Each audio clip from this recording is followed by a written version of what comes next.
Everybody, we are celebrating somebody iconic. Q, Quincy Jones, a musical genius, on this very special tribute episode of the Jim Masters Show Live Entertainment Lifestyle Celebrity Talk Show series. And boy, do we have a lineup of extraordinary celebrity friends and guests who jumped on the bandwagon as soon as we reached out and said, hey, we're doing a very special Quincy Jones tribute.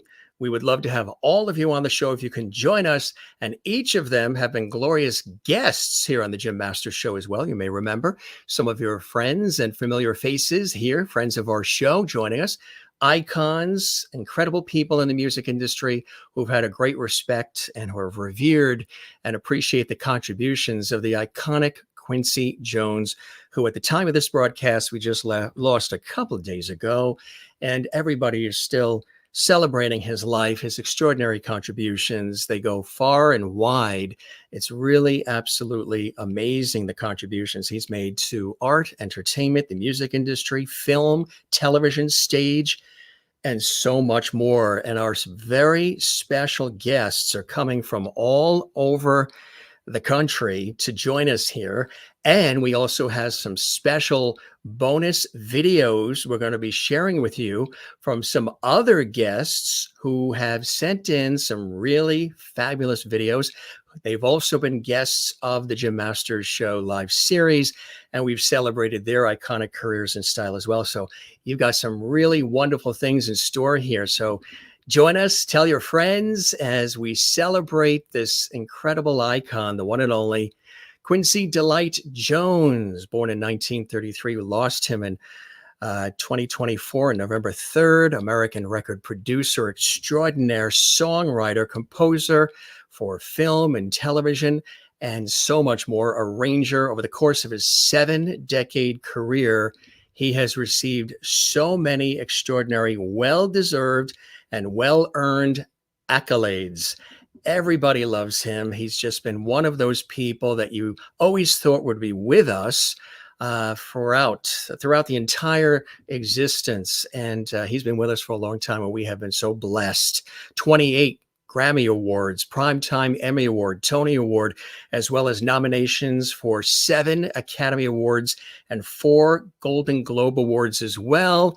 And he came to prominence in the 1950s as a jazz arranger and conductor before producing pop hit records for Leslie Gore in the early 1960s, including It's My Party, and serving as arranger and conductor for several collaborations between Frank Sinatra and the jazz artist Count Basie. He also produced 3 of the most successful albums by pop star Michael Jackson: Off the Wall in 1979, Thriller in 1980, and Bad in 1987. And of course, in 1985, he produced and conducted the charity song We Are the World, which raised millions of dollars for victims of the famine in Ethiopia. Some of the films he scored: The Pawnbroker, In the Heat of the Night, In Cold Blood, The Italian Job, The Wiz.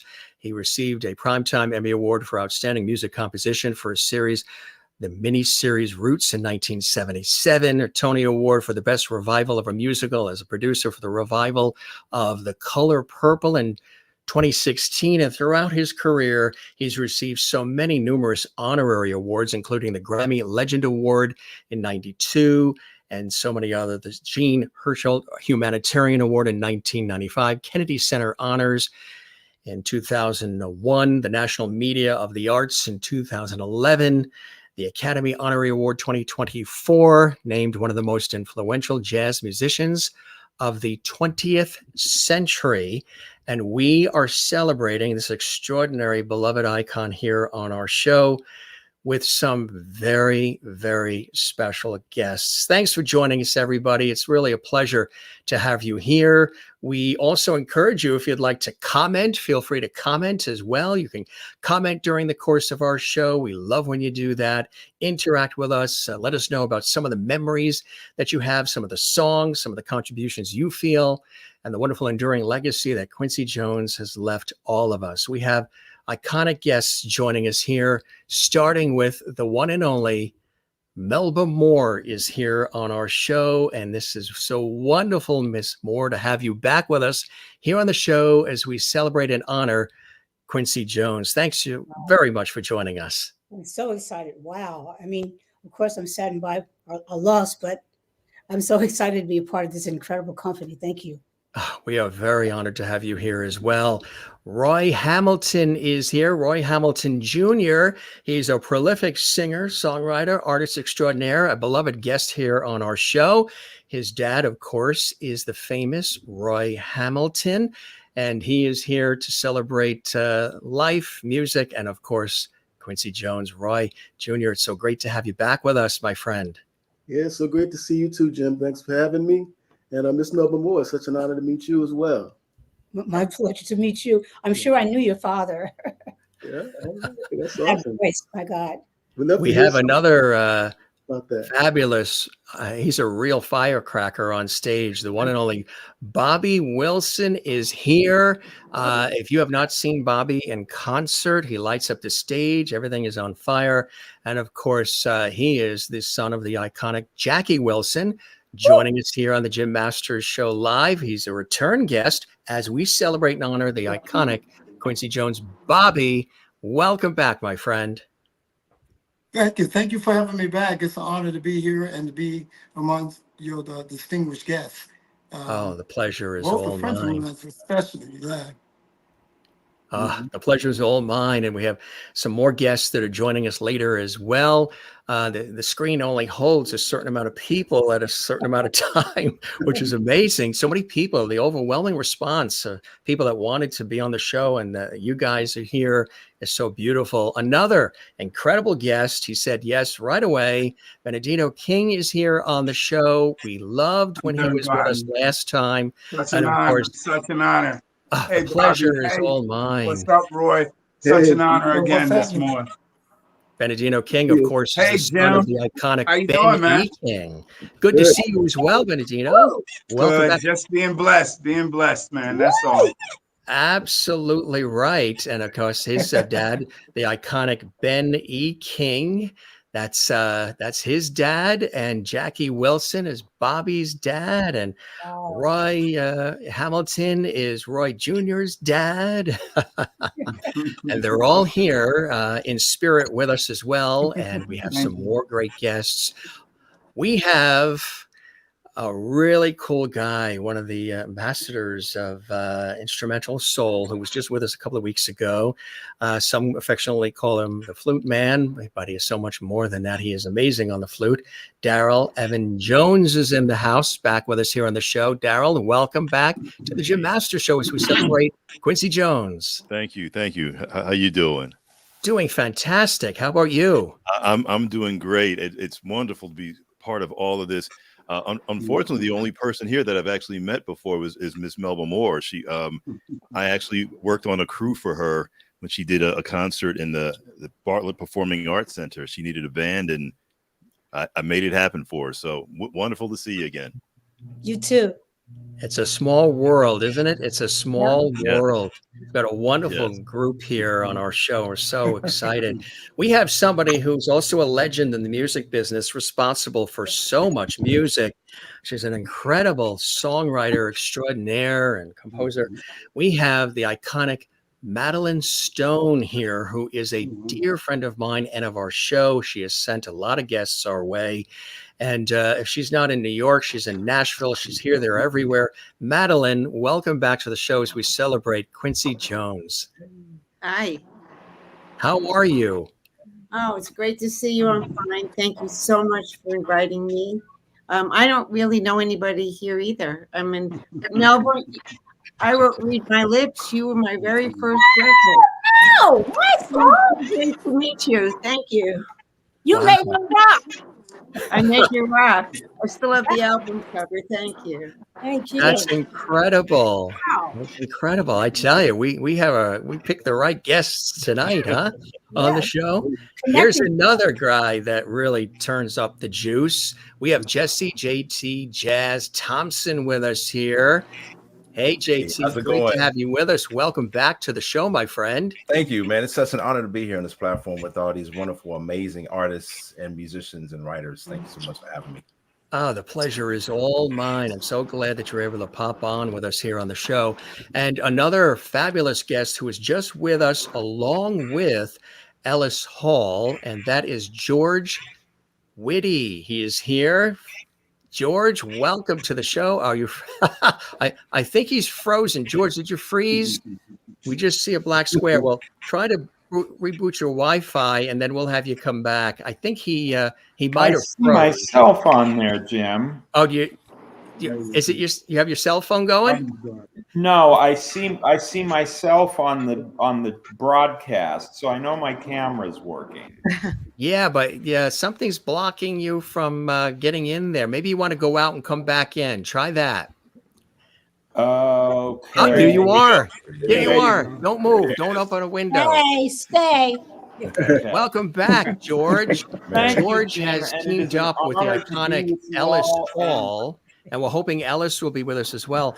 Ellis is working on getting on. Yeah, he's Ellis, of course, is another legend and an icon, and George as well. And George is responsible for so much music. He's worked with everybody on the planet, Chaka Khan, you name it, Santana, and he's a phenomenal entertainer and songwriter and musician. And it's so fabulous to have you here as well, George. And we have more guests joining us as well in a minute or so. And again, we have some wonderful messages from people who wanted to be here, but they're on stage or they're at a family gathering or something along those lines. So they created some wonderful videos. Madeline, I know that your time is limited because you have an engagement. So we wanted to get you on early. Love having you here, my friend. Tell us about, from your perspective, the contributions of Quincy Jones and maybe some of the material that you affectionately recall. Tell us about your thoughts on the passing of this icon. But once in a while in our lives, I think you meet somebody who becomes a teacher. And I didn't meet him personally, but he was so elegant in his arrangements and production and the music he wrote. Sometimes when you hear something and it takes you higher to another melody that you wouldn't think, or chords, or just passing chords, all these beautiful things, he became a mentor to me, and I just have the most utmost respect. And I would listen to all his arrangements, all different genres of music. He was brilliant. I'm grateful to be in this business and to be part of his students. Absolutely. For anybody watching that's not familiar, tell us about some of your extraordinary background and your contributions to the music industry. They are quite expansive, Madeline.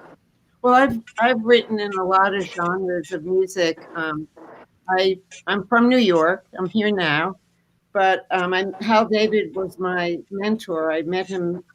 A friend invited me actually to have dinner with him at his house, and I played the few very songs. I just had written a few songs, and he thought I was talented, and he helped me get a publishing deal at Sony Music. And I've gotten to work with Roberta Flack, and I've written a lot with P.T. Winans, and I've written rock stuff, Alana Miles, and all kinds of music. Neil Diamond, just different kinds of different movies. And right now we're trying to write a Broadway show and knocking my head against the wall, but we're almost done. That's it. What would be a couple of standout songs for you that everybody will recall right away, and that maybe are some of your favorites that you've written? A song that I wrote for CeCe Winans, one of my favorite songs was He's Not on His Knees Yet. It's just one of my favorites. She sang it beautifully, and I won a Dove Award for a song called It's in God's Hands Now. Of course, I didn't think I'd have to think of anything now, so my brain just goes, what? Yeah. But your catalog is extensive and extraordinary. Lots of movies. I've written for a lot of movies. Yes. Well, Stuart Little movies and all kinds of things. That's fantastic. And you're going back and forth between New York and Nashville because you're so involved in music, and it's so wonderful to have you here. And you're right, Quincy Jones left us with a legacy, a body of work that's extraordinary. We were just watching the movie that we've always enjoyed, For Love of Ivy, Sidney Poitier and Abbey Lincoln, and forgot that he had scored that movie, the intro, the outro, all the underscoring, and just the Sanford and Son theme. I mean, he reached into film and television, so his impact in all our lives has been extraordinary. Ms. Melba Moore, again, an honor to have you here, and always a pleasure to chat with you. What are some Quincy Jones thoughts and memories about his enduring legacy, and memories you may have of this music icon? Well, I love listening to his music, especially by artists like James Ingram and Patty Austin. I think I remember seeing him with Darren Washington. I met him. Oh, I got a little too excited, huh? You met him? You did, huh? Met him, yeah. Oh, wow. Worked on the different theaters at Disney World. Ah, yeah. We were there together. I was doing a show in one theater, and he was doing a show in another one. And so I got a chance to meet him. But mostly I've been a fan and just listening to his music and all the different areas of music direction and A&R world. I think he has to be among the first Black people to be A&R for pop music, pop artists, like you mentioned, Leslie Gore, and Mercury Records, a company that opened the way for like Jimmy McDaniels and other songwriters and producers. They really helped open the way. Also, Quincy Jones started Vibe magazine, which was for R&B and hip hop artists. So I guess I'm saying he was really a visionary. He always saw the big picture, and he was a sweet and a good-looking guy, you know. He was very cute. He really left his legacy, and it's incredible, you know, the amount of people that he worked with. He worked on Fly Me to the Moon and other things with Frank Sinatra. And of course, we know their friendship and relationship with Michael Jackson, who he saw in The Wiz, and then he sort of tapped in when Michael was looking for a record producer, and I think it was with Epic at the time, and they didn't think that Quincy would be appropriate because he's very jazz oriented. But then he said, "Okay, let's work on something," and the rest was really history. The amount of incredible albums sold, but just the incredible music that I think he still broke all records. Off the Wall. Yes. Off the Wall and Thriller.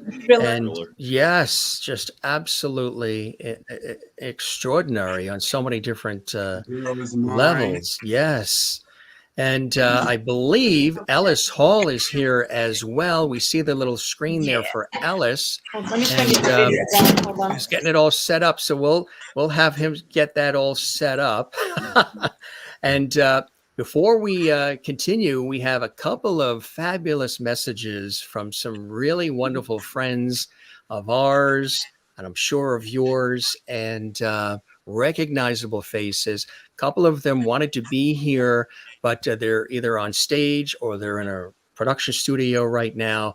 And first, we want to start with our dear, dear friend, Melissa Manchester. Hi, Jim. Melissa Manchester here. Hello to you and all the lovaties. You asked me about a memory that I had about the great late Quincy Jones. Here's a really good one.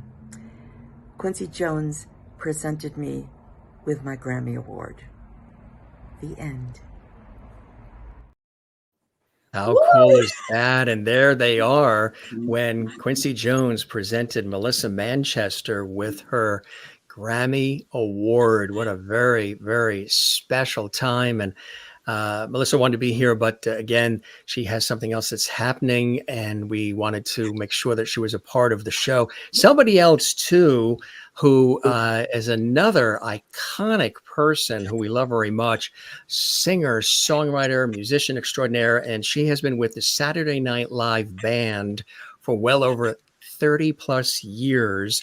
Talking about the iconic singer songwriter Christine Ohlman is a dear, dear friend. She's been with our show several times, and we just love her. she has a family illness happening, so she really wanted to be here, but she had these words for all of us. Hey everybody, it's Christine Ohlman, the Beehive Queen. I'm glad to be here with you, sort of virtually with Jim Masters, to just say a word about Quincy Jones, the great genius that we lost this week of American pop music. The best that ever was, in my opinion. If you really want to know about him, look up on Netflix a movie called The Greatest Night in Pop, and you will see him dealing with all the penitent, exhausted pop stars the night that they recorded We Are the World, the great anthem that was then put out for charity for so many, many, many millions of dollars. But he had his hands full. Watch that, but also, you know, all his work with Michael Jackson. He goes all the way back to when he wrote and recorded It's My Party for Leslie Gore. So we just lost one of the best. I loved his work with Aretha, and of course I loved his work with Michael. So Jim, I'm glad to be here, even though I can't really be joining you in person, but glad to be here with you and talk about a genius, the late, great Quincy Jones. And we thank Christine Ohlman for sending that in. We really appreciate that. And somebody else that wanted to be here as well, but I think she's like in midair. So before she took off to go flying off around the country, we have another iconic singer-songwriter extraordinaire, responsible again for some of many decades of incredible music. The iconic Brenda Russell wanted to say this about Quincy Jones, and she knew the family personally as well. She was with us recently as well on the Jim Masters Show. Here are the words from the wonderful Brenda Russell. Hi, my name is Brenda Russell, and I'd like to give my condolences to Quincy's family because I love them, and I was very happy to meet most of them. And actually, Quincy's daughter, Jolie Jones, is a very, very good friend of mine, and I'm sending her particularly my condolences. My heart is with you, my dear. And Quincy was just an extraordinary musical force that impacted the planet. And you can't do better than that, you know? He lived a great life and worked with so many people and helped so many people that I know personally. So God bless him, rocking out in heaven with all those other rock stars, you know? And I'll tell you a small story that when Quincy called me once, I had just released my first album. I didn't know anyone in LA. I was in a little apartment in Studio City and an unknown. And my phone rang and I said, hello. And he said, Brenda? And I said, yes. He said, this is Quincy. Now, I know Quincy Jones is not phoning me. I know this because how could that happen, right? So I said, Quincy who? And he was like, Jones, like, what's wrong with you, woman? It was very cute. And I just love that phone call because he called to tell me he liked this song on my album called Way Back When, which was one of my favorite songs. And I was so blown away by that, you know, after he hung up and we hung up, I just fell flat on the floor, being the dramatic person that I am. But I love this family. And I appreciate everything that Quincy did in this musical world that we live in. So thank you. God bless you. Wonderful Brenda Russell joining us here with her kind words. And another one we have here, and then we'll go back to all of our fabulous guests, and we have some more guests waiting in the wings as well. Dear friends of mine, the incomparable drummer and musician and arranger extraordinaire, Gregg Field, and his lovely wife, another incredible powerhouse performer, singer, extraordinaire entertainer, Monica Mancini, daughter of Henry Mancini, joining us via video from California. And here are their words. Hey, Jim, it's Gregg Field here. And Monica Mancini. We're so happy that you reached out to us to talk about our dear Quincy, who we both go back a long time with, but especially Monica. Well, I mean, I first met Quincy in the early 60s, but Dad and his relationship really got started when Quincy was up to do a picture back in 1964 called The Pawnbroker, and Dad was just making waves at Universal and with his, television shows and movies. And so the head of the studio asked Dad what he thought about, this young jazz African-American guy wanting to, was up to score a picture, and they weren't quite sure if he could cut it. And Dad just said, "What are you kidding? It's Quincy Jones." I mean, he pretty much opened the door for Quincy to get involved in film scoring. And Quincy would be the first to tell you that Dad was kind of the guy that opened the door for him. And then, we just became family friends over the years. And I just remember him always being in our lives. And we had a beach house, and he used to bring all the kids down. And, we'd just be kind of a very friendly family kind of thing. You got to tell the story about the pool game. Well, I mean, he would come over all the time to the house, and my dad had this pool table in the den. And Felice and I have a twin sister, Felice, and she and I were pretty good at the cube.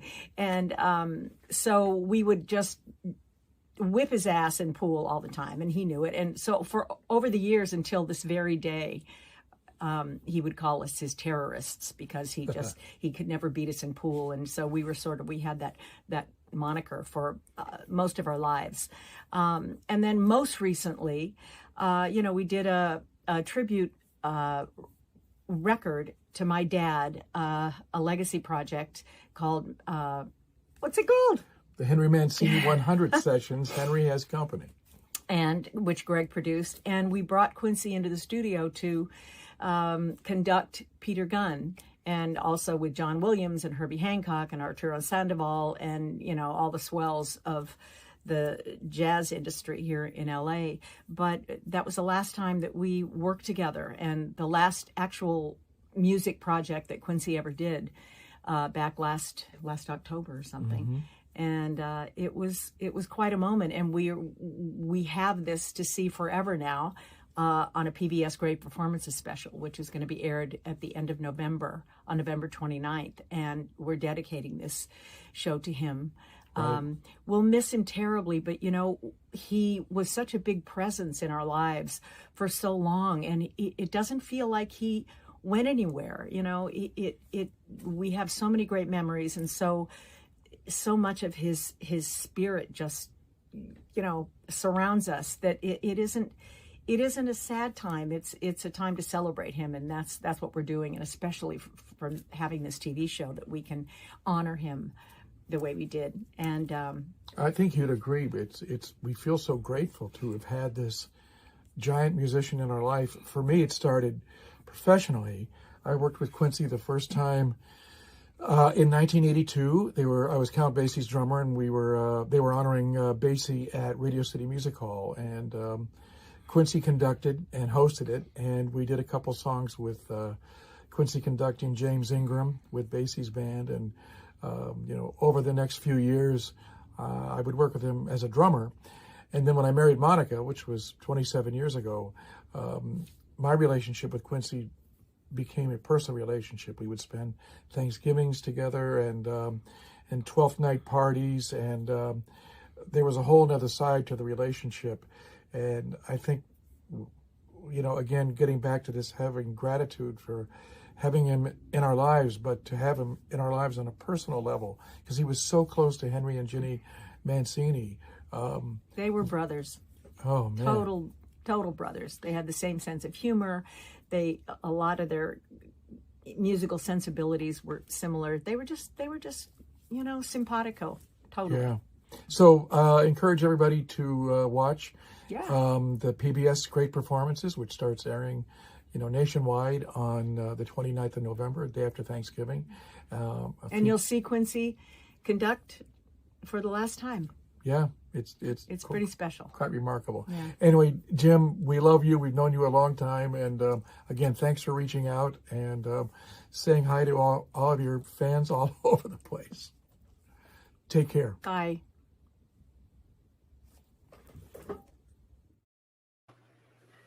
We thank them so very much, Gregg Field and Monica Mancini, for their kind words. We thank Melissa Manchester, Christine Ohlman, Brenda Russell as well for their kind words. Madeline, I know you have to scoot off. Thanks for joining us. Any final words, anything you want to share before you scoot off, Madeline? I just want to say that I feel honored to be here and be with all of you. Honestly, I do.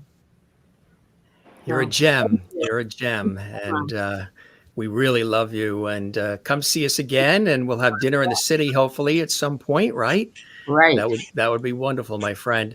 You enjoy the rest of the evening, and thanks for joining us, Madeline Stone. Thanks for having me. Thank you, Madeline. Thanks, The Madeline. pleasure is all mine. Thank See you you so soon. much. And we have another wonderful guest who's waiting in the wings, and she is extraordinary. She is a comedian. She's an actress. She's a singer. She's a producer. She happens to be the daughter of the iconic Stanlley Kramer, one of the most prolific film producers ever. Movies like Guess Who's Coming to Dinner?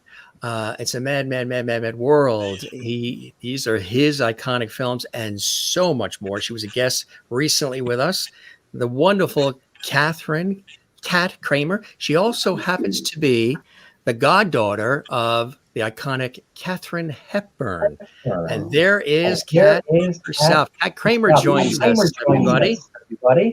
Hi, Jim. I'm so glad to be here.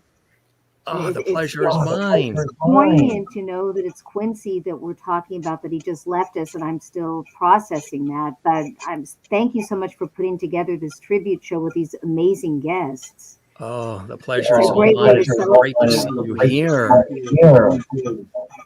You know, my mother was going to join us, but she had another engagement and she wasn't able to get out of it to be here. So I'm here for both of us. Because she also knew him very well as I did. You did. We have actually a couple of quick photos here. Oh yeah, that was 2019. That was the AFCA, the African American Film Critics Association. We have a Stanlley and Karen Kramer Award that's been established there. And I went to the premiere of the Quincy documentary on Netflix, and I said, this is the film we have to have. We have to have Quincy there as a guest. His daughter, Rashida Jones, made the film. And I said, we have to honor Quincy and give him this award. So he was there accepting it. And Rashida was also part of the ceremony. So those are very, before the pandemic, recent pictures. Really wonderful. There's your mother on the right. That's my mother, Karen Kramer, yes. So yeah, I actually wanted to read, if there's time, read a little something that she said that night when we were all on stage, my mother and myself, and Gil Robertson, the president of AFCA. And so it was my mother that introduced Quincy. And this is what she said, if I can say a few words. Absolutely. Okay, this is the speech, but I think it's fitting for this tribute. There's Cher, there's Madonna, not to mention Sting, Common, Adele, Kanye or Ye, and of course Beyonce. The measure of true superstardom is often illustrated when a celebrity is known throughout the world by a single name. But in all of entertainment, there is only one international superstar who is known by a single consonant. Yes. Q. So Beautifully it continues on, we called him Q. And we go pretty far back within the family because he was on the box set that my mother produced for the 40th anniversary of Guess Who's Coming to Dinner. And so he also co-hosted the box. It was a box set, a Stanlley Kramer Film Collection Volume 1, which just had some of the films he produced because he was a producer director. But in the case of Guess Who's Coming to Dinner, he did both, produced and directed. And Q said, I've got to talk about his influence. And he appears on the special features. And then he co-hosted with us the premiere of that. Tell us about, remind the audience of some of the iconic films that your dad is responsible for, Stanlley Kramer? Oh, wow. Well, the Defiant Ones, that's been on my mind a lot because there's a film coming out in December called Nickel Boys, based on the novel The Nickel Boys. And the Defiant Ones is all throughout that film. And it's, we're actually working on a project that's about the making of the Defiant Ones. So it's interesting that that's coming out in this highly touted, Oscar contender. And of course, guess who's coming to dinner? Judgment in Nuremberg, which is, one of his biggest films, and On the Beach, first, movie about the end of the world, really, that, reminds us all the time how close we are to annihilation and how we have to protect the planet. Bless the Beasts and Children, which was an early animal rights film. Ship of Fools, High Noon, he produced High Noon. So, a lot of the films in the early part of his career he produced because the producer was the visionary. And then when he became the director, he was able to be the visionary on all those aspects. And he started as an editor, so that gave him the eye. But yeah, Q, it was just such a special night when we gave him that award, and to have his daughter there, one of his daughters, but Rashida, who's quite an active actress, and then made this documentary, which is so amazing. It's still on Netflix. We have a little bit of a clip from with Quincy talking about this, I think, talking about the contributions with your dad. Yes, yes. And we'll show that right now. Here it is.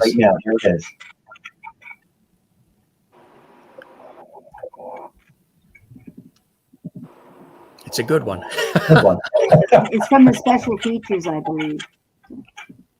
Here it is. When I think back to 1967, a lot of memories attack me.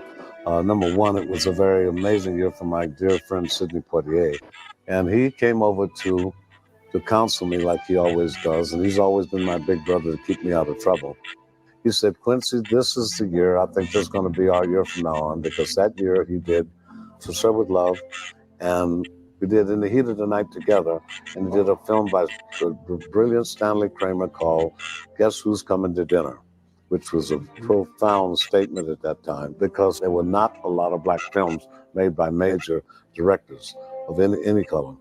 I remember the emotions involved there. I've been involved in mixed marriages and so forth, interracial relationships, which doesn't mean a thing to me because it's got nothing to do with that. It's about 24 hours a day of living your life and getting your kids right and everything else. And I thank God we've traveled the world enough to understand it's still about a man and a woman.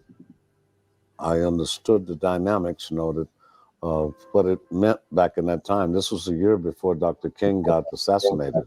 And I've always had the images of the courage and the vision on everybody's behalf, from Spencer Tracy and Katharine Hepburn and Sidney Poitier, but mainly the main vision of Stanlley Kramer, who had the courage and the vision to know that this was a necessary thing to do in the States at that time. And it's always will remain in my mind as a big piece of our sociology, because it was a very sociological statement at that time, and a brilliant piece of filmmaking, like all the rest of his work has been.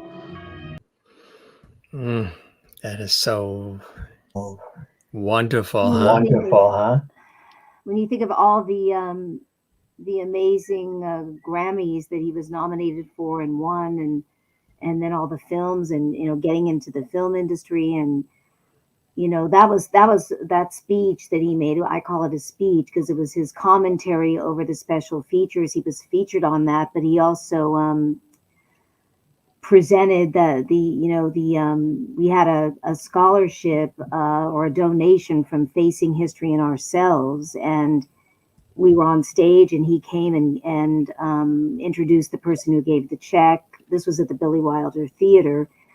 And we were just so moved by it. But when you think about all that he accomplished, and that he's always, in my book, he's always been so humble and ready to help and ready, I wanted him to I said as a huge favor if he would do a tape message for a friend that was getting an award at a gathering a few years ago, and no problem, he put together a taped message. And you know, you don't always have that kind of humanity coming from someone of his status.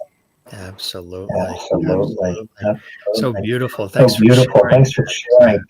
Kat, we also have Ellis Hall here as well, and bring him aboard. Ellis, can you hear us, Ellis? I can hear you, my brother. We don't see you. We just see a big circle. I know. What's up with that? Hey, all I can say is, welcome to my world. Love it. We hear you. How are you, Ellis? You were just on about a week ago on our show, and we wanted to bring you on because you have had an opportunity to know and do a few things with the iconic Quincy Jones. What did Quincy Jones mean to you? You know, iconic doesn't even come close to really what he is and always will be to us. I worked with him. Well, let me tell you this. Okay, you know, I signed with Ray Charles' label. Yes. And the one thing that Ray did, he called up Quincy, I signed this new kid. and Quincy said, who's that? He said, Ellis Hall. Quincy said, I know him. And God bless, I didn't know that Quincy knew about me. And how ironic is that about a year after Ray passed on, I did a show with him and Billy Preston, God bless him, and Diane Shore. And, you know, they let more than one blind person sometimes get together. But that's another story. But I'm telling you, he was always, it's amazing how calm he was through the storm of life. Seriously, that's the only way I can describe it. And his intensity with the music, it's like I call Papa Ray. Papa Ray had his explosive side, but if you did what you had to do the right way, it was going to be. But Quincy wasn't that way. He would gently cajole you into a place where he wanted you to be. And I can only say I'm so honored to have worked with him, not in the studio. A lot of my dear friends did, like Michael Thompson, great guitarist, and Greg Field, great keyboardist, etc. But having worked with him for the short time that I did, I'll never forget it. And I always lift it up. Ellis, I tell you, really extraordinary. And the people that, I mean, you were in Tower of Power and just so many incredible contributions you've made and everybody you've worked with. I just want to let you know that some of the spectacular folks who are joining us, Miss Melba Moore is here with us, Ellis. Melba! we know each other, sweetheart. I know, blind guy saying, I know you're funny. We've worked over the years in different things, and I honor your sisterhood. Thank you. And also we have Benidito King, who is here, son, of course, of Ben E. King. He's here as well, Ellis. Oh, so he will stand by me. He will. He's been standing by. Exactly. Roy Hamilton Jr. is here. Roy Hamilton's son as well. And Bobby Wilson is here, son of Jackie Wilson. Oh, yeah. We got quite a lineup. Yeah. And Jesse JTJazz Thompson is joining us as well. And we have Darryl Evan Jones joining us as well. And also Kat Kramer, who's an incredible performer. And she's a wonderful producer, film producer, and comic, and so much more. And her father is the iconic Stanlley Kramer, who created Guess Who's Coming to Dinner and all these great movies that we've been talking about. And yes, and we're so excited to. I heard the thing that you were talking to her. Continued success, Miss Kat, and for all of y'all. And I hope we get to see each other. That sounds funny from a blind guy. I hope we get to see each other. Thank you. Thank you. You're amazing, Ellis Hall. Really are. So Quincy Jones really was quintessential when it came to being one of those extraordinary people that you had an opportunity to meet, to know, to work with. And Yes. what do you feel his legacy will be enduring for years ahead, Ellis?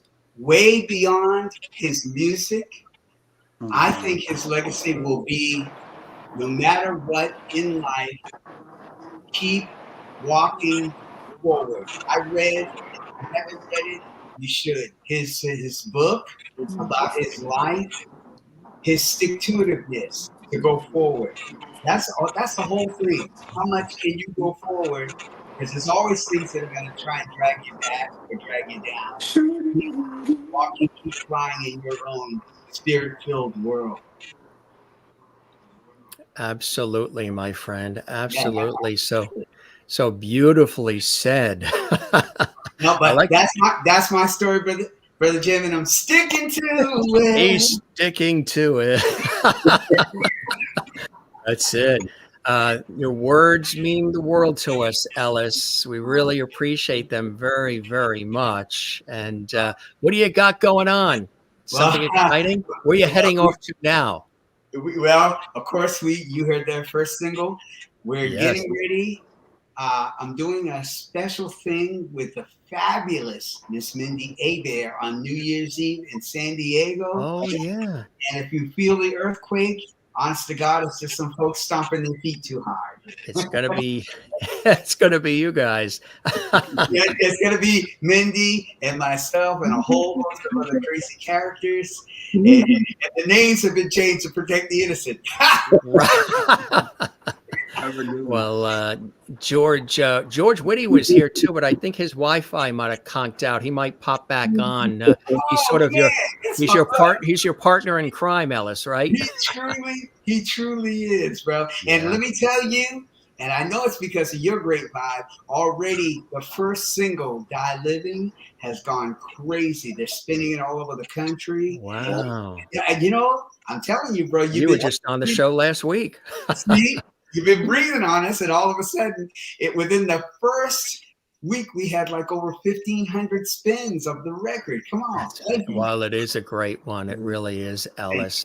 It's a fantastic one. So good stuff. Fantastic. And can you stick around, or do you have to take off, Ellis? You know what? I'm gonna leave you because I do have some of the conference things. But I love you so, Jim. What a We joy. love all of you, Melba Moore, everybody here. We love you, Ellis Hall. Love you, Ellis. All right, take care, man. Take care, brother. And, hey, by the way, I've been reminded by my special assistant, Stacy, that if anybody's in the area, there's a wonderful place called Vibrato. And it's it's Herb Alpert, his club, and it's on the 24th of December, so that's Christmas Eve. Oh, and that's terrific. The food is brilliant. Yeah, I've been there 2 times. I've been there twice. Hey, Bobby Wilson's been there twice. I played there twice. It's amazing. Great venue. Yeah. And the sound, excellent. The food, excellent. The camaraderie. And my God. So if anybody's out here in LA, including you two, come out here and cause some trouble. We'll fly. Yeah, we're on the East Coast. We'll fly west. Absolutely, my friend. We also had earlier, Ellis, in case you didn't catch it, Melissa Manchester had some fabulous comments for us as well. Brenda Russell did as well. I don't know if you've ever worked with Brenda Russell. No. Let me tell you, I went to Africa with dear Brenda. You did? Yeah, we had a brilliant. You talk about amazing, quote unquote, singer-songwriter doing what she does, and it's touched the world. Yeah. Woo! My heaven, don't get me started. Absolutely.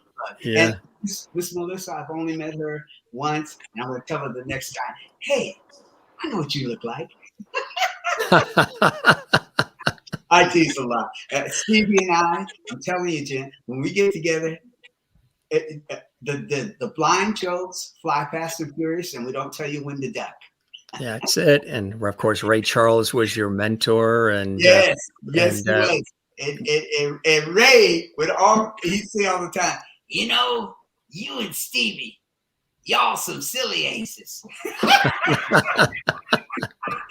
I say, Greg, it's a family show. Don't be cussing. I tell you, Ellis. And we also had the incomparable composer, arranger, drummer, Gregg Field, and his lovely wife, a fabulous singer and entertainer.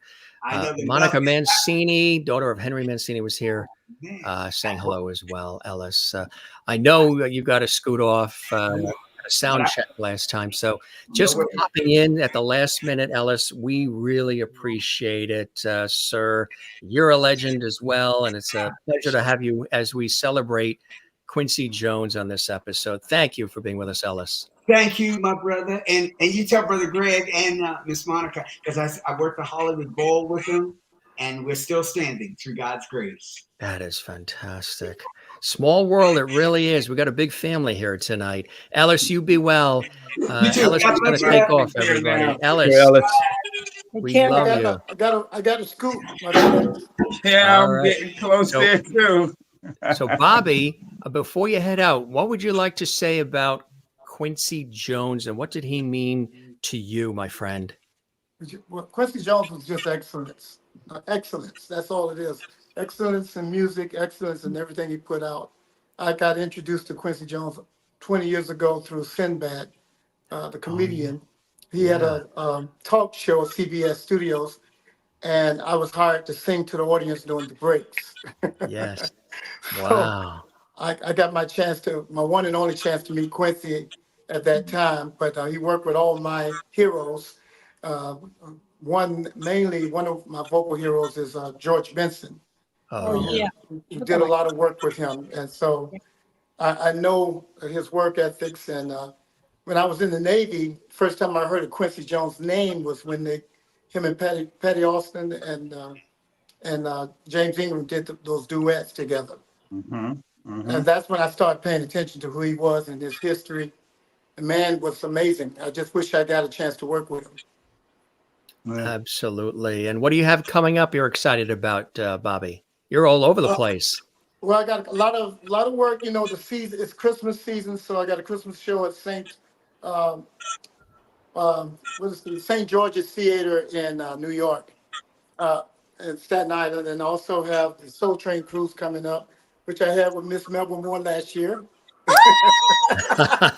I got a good picture of us. Yeah, that was great.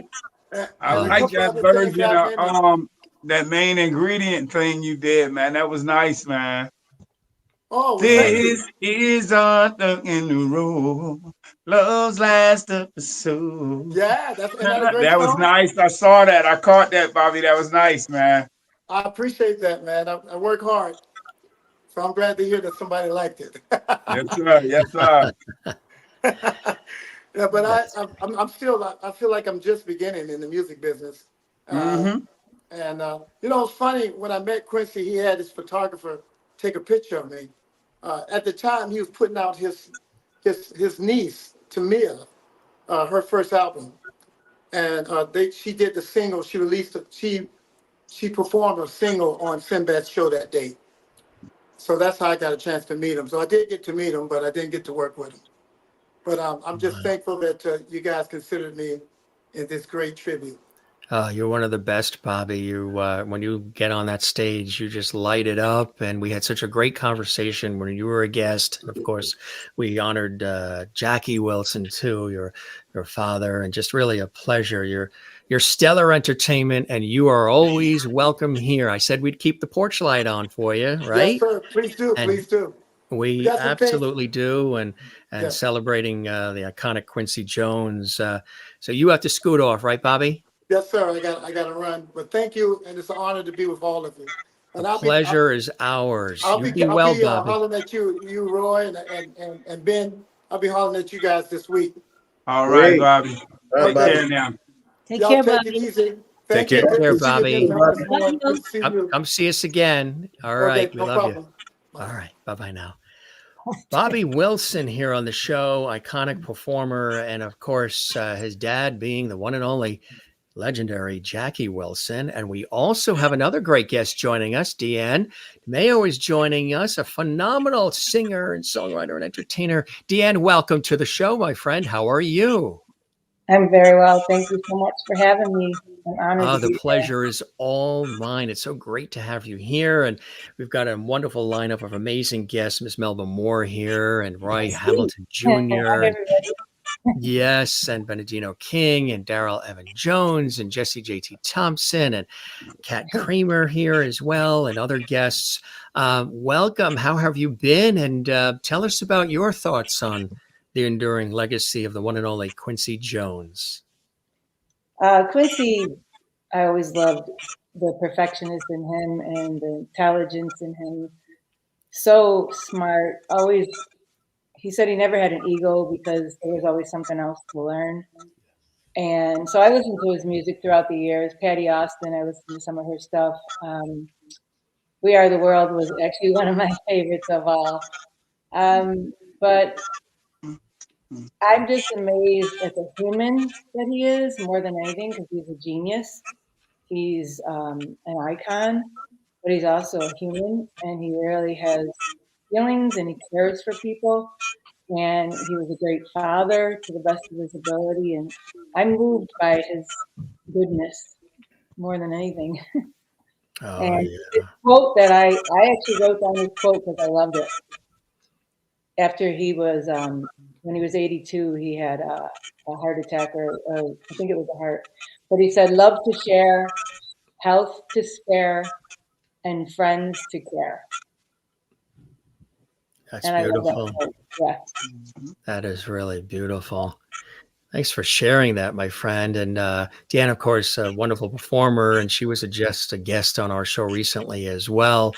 Benidito King, who always, I love it. You're in your little like penthouse. There's a throne. I mean, it's really, I love your setup when you were there last time. You look very comfy, and we should have done it there. How are you? And tell us about your thoughts on the iconic Q, Quincy Jones. For me, I mean, it's just tragic, man. I mean, you're talking about a loss that's like a shock heard around the world. You know, I mean, I don't care. I mean, everybody had a lot of things to say and they were all valid, but I don't care what nobody says. His music will be timeless forever. I mean, timeless. There'll never be another Quincy Jones. And I mean, I'm just glad to have lived in the era to come up and be influenced by him with my writing and my singing. So, yeah, it's really great. And my condolences to his family and his children, you know, and their time right now. And again, he'll be missed. And see, that's the beautiful thing about music is that music is just timeless, you know. Like you can think of okay, like he did a lot of work with Stevie Wonder. So what was it, Songs in the Key of Life? I mean, who doesn't remember exactly where they were when they heard Ribbon in the Sky? Who doesn't remember exactly where they were when they heard Off the Wall? You know, so his contributions will live on forever, you know. And again, I'm just honored to be in that genre and amongst the ones that he has influenced, you know, because he always thought outside the box with his writing, with his arrangements. I mean, you never like a note that you wouldn't think is possible, he would put it there, you know, and any other arranger, like you'd stand them up and down and say, oh, it could be a syncopation, it could be a low minor or a high, you know, but Quincy, you couldn't tell Quincy, okay, no, that note, I can make that note go there, you know, and that's how I am with my writing, you know, like it's times when I'm writing things and I say, nah, that note, and when you talk to the heavenly creator, he just keeps telling you, no, just listen. Then the next day you come back and that same note that you didn't think was gonna fit, you just keep singing it over and over again, and then it fits, you know. So yeah, and in my book, he's just timeless, man. He'll live on forever. Do you think your dad, Ben E. King, ever got a chance to know or meet Quincy over the years? I would hope, I would assume that he did.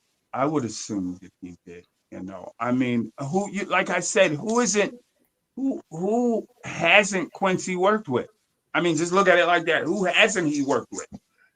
You know, I mean, Right. he's worked with some of Al Jarreau, Jimmy Jam, Terry Lewis, Lionel Richie. I mean, We Are the World, hands down. We Are the World. See, I don't know if anybody ever understood the epicness of that. Look at all those artists in one place. In one place. And he had every genre of music in the same room. He had rock, country, R&B, soul. He had it all right there. So as far as I'm concerned, he will always be remembered in my heart. And again, Thriller will never, ever, ever go out of style. Thriller will never, off the wall, never. You can't never, and like his collaborations with Rod Temperton alone on some of those Michael Jackson albums, because like you got to give out if you're gonna put Quincy in there, you got to put Rod Temperton in there, because their friendship, their collaboration on some of those Michael Jackson albums, bar none. You just can't. You might as well, like, you know how you hang up the jerseys in the rafter when for the Super Bowls and the Celtics and all, hang his up in the rafter, because it can't be recreated. Right. It never, you can have any cover band in the world, but they will never have that Quincy Jones magic. Yeah, you can come close, but that you can't, you just can't do it. So yeah, I'm blessed to say, to be a part of that genre. Yeah, that makes me feel pretty good.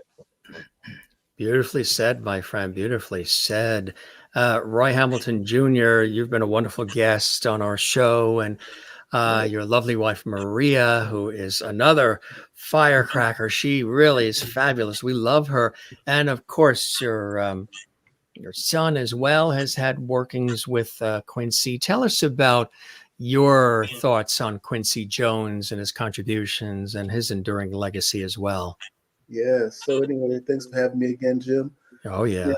I'd just like to shout out and give our sincere condolences to the Jones family. Quincy is going to be so missed. Really.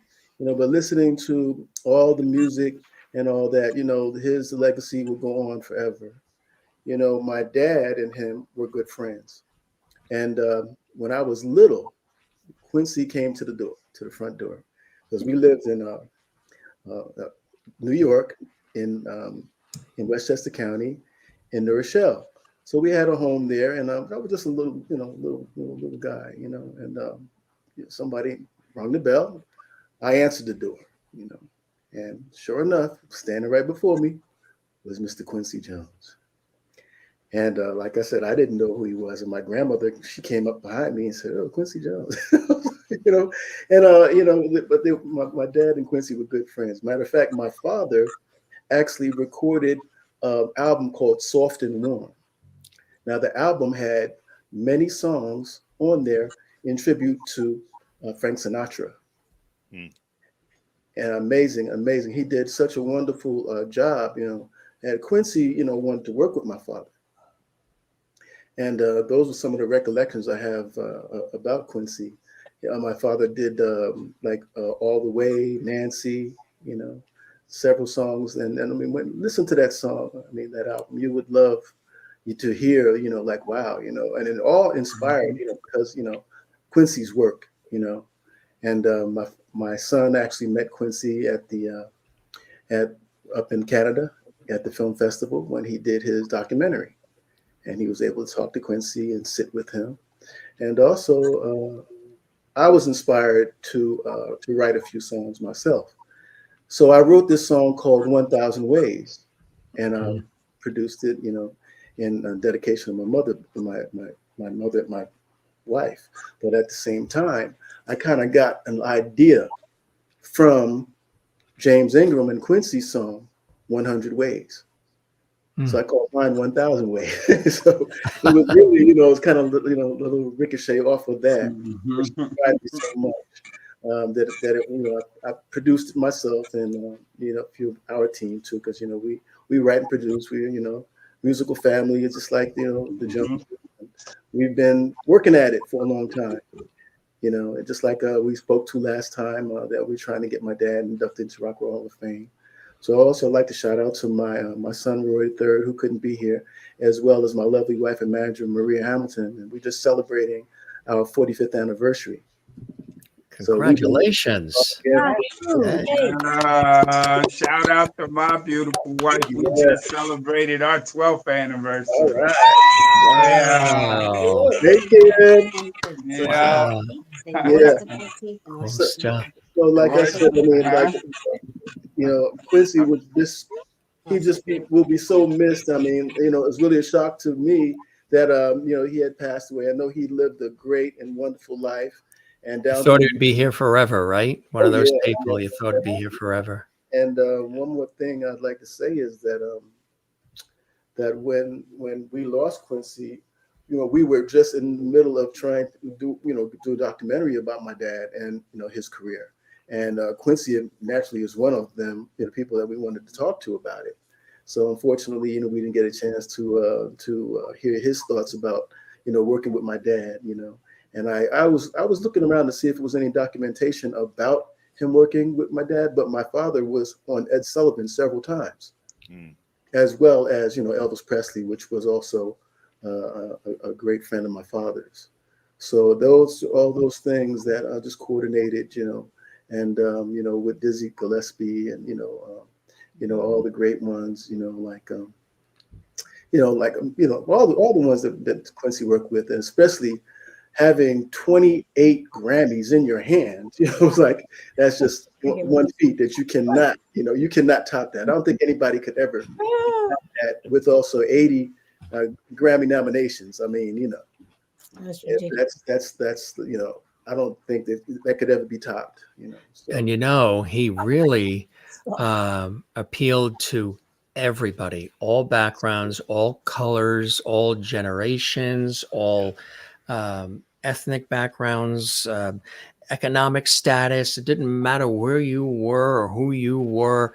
His way of capturing the feeling of life was extraordinary. So he has fans and people who admire his work from every part of the human experience, right? And that is so incredible, his reach into all of our hearts and souls, wouldn't you say? Yeah. Yes, I would. Yes, absolutely. Yeah, I love that. The Dude. That was one of my favorite records. You know, The Dude. You know. Oh yeah, absolutely. Don't be messing with his walking stick. Not The Dude. Right.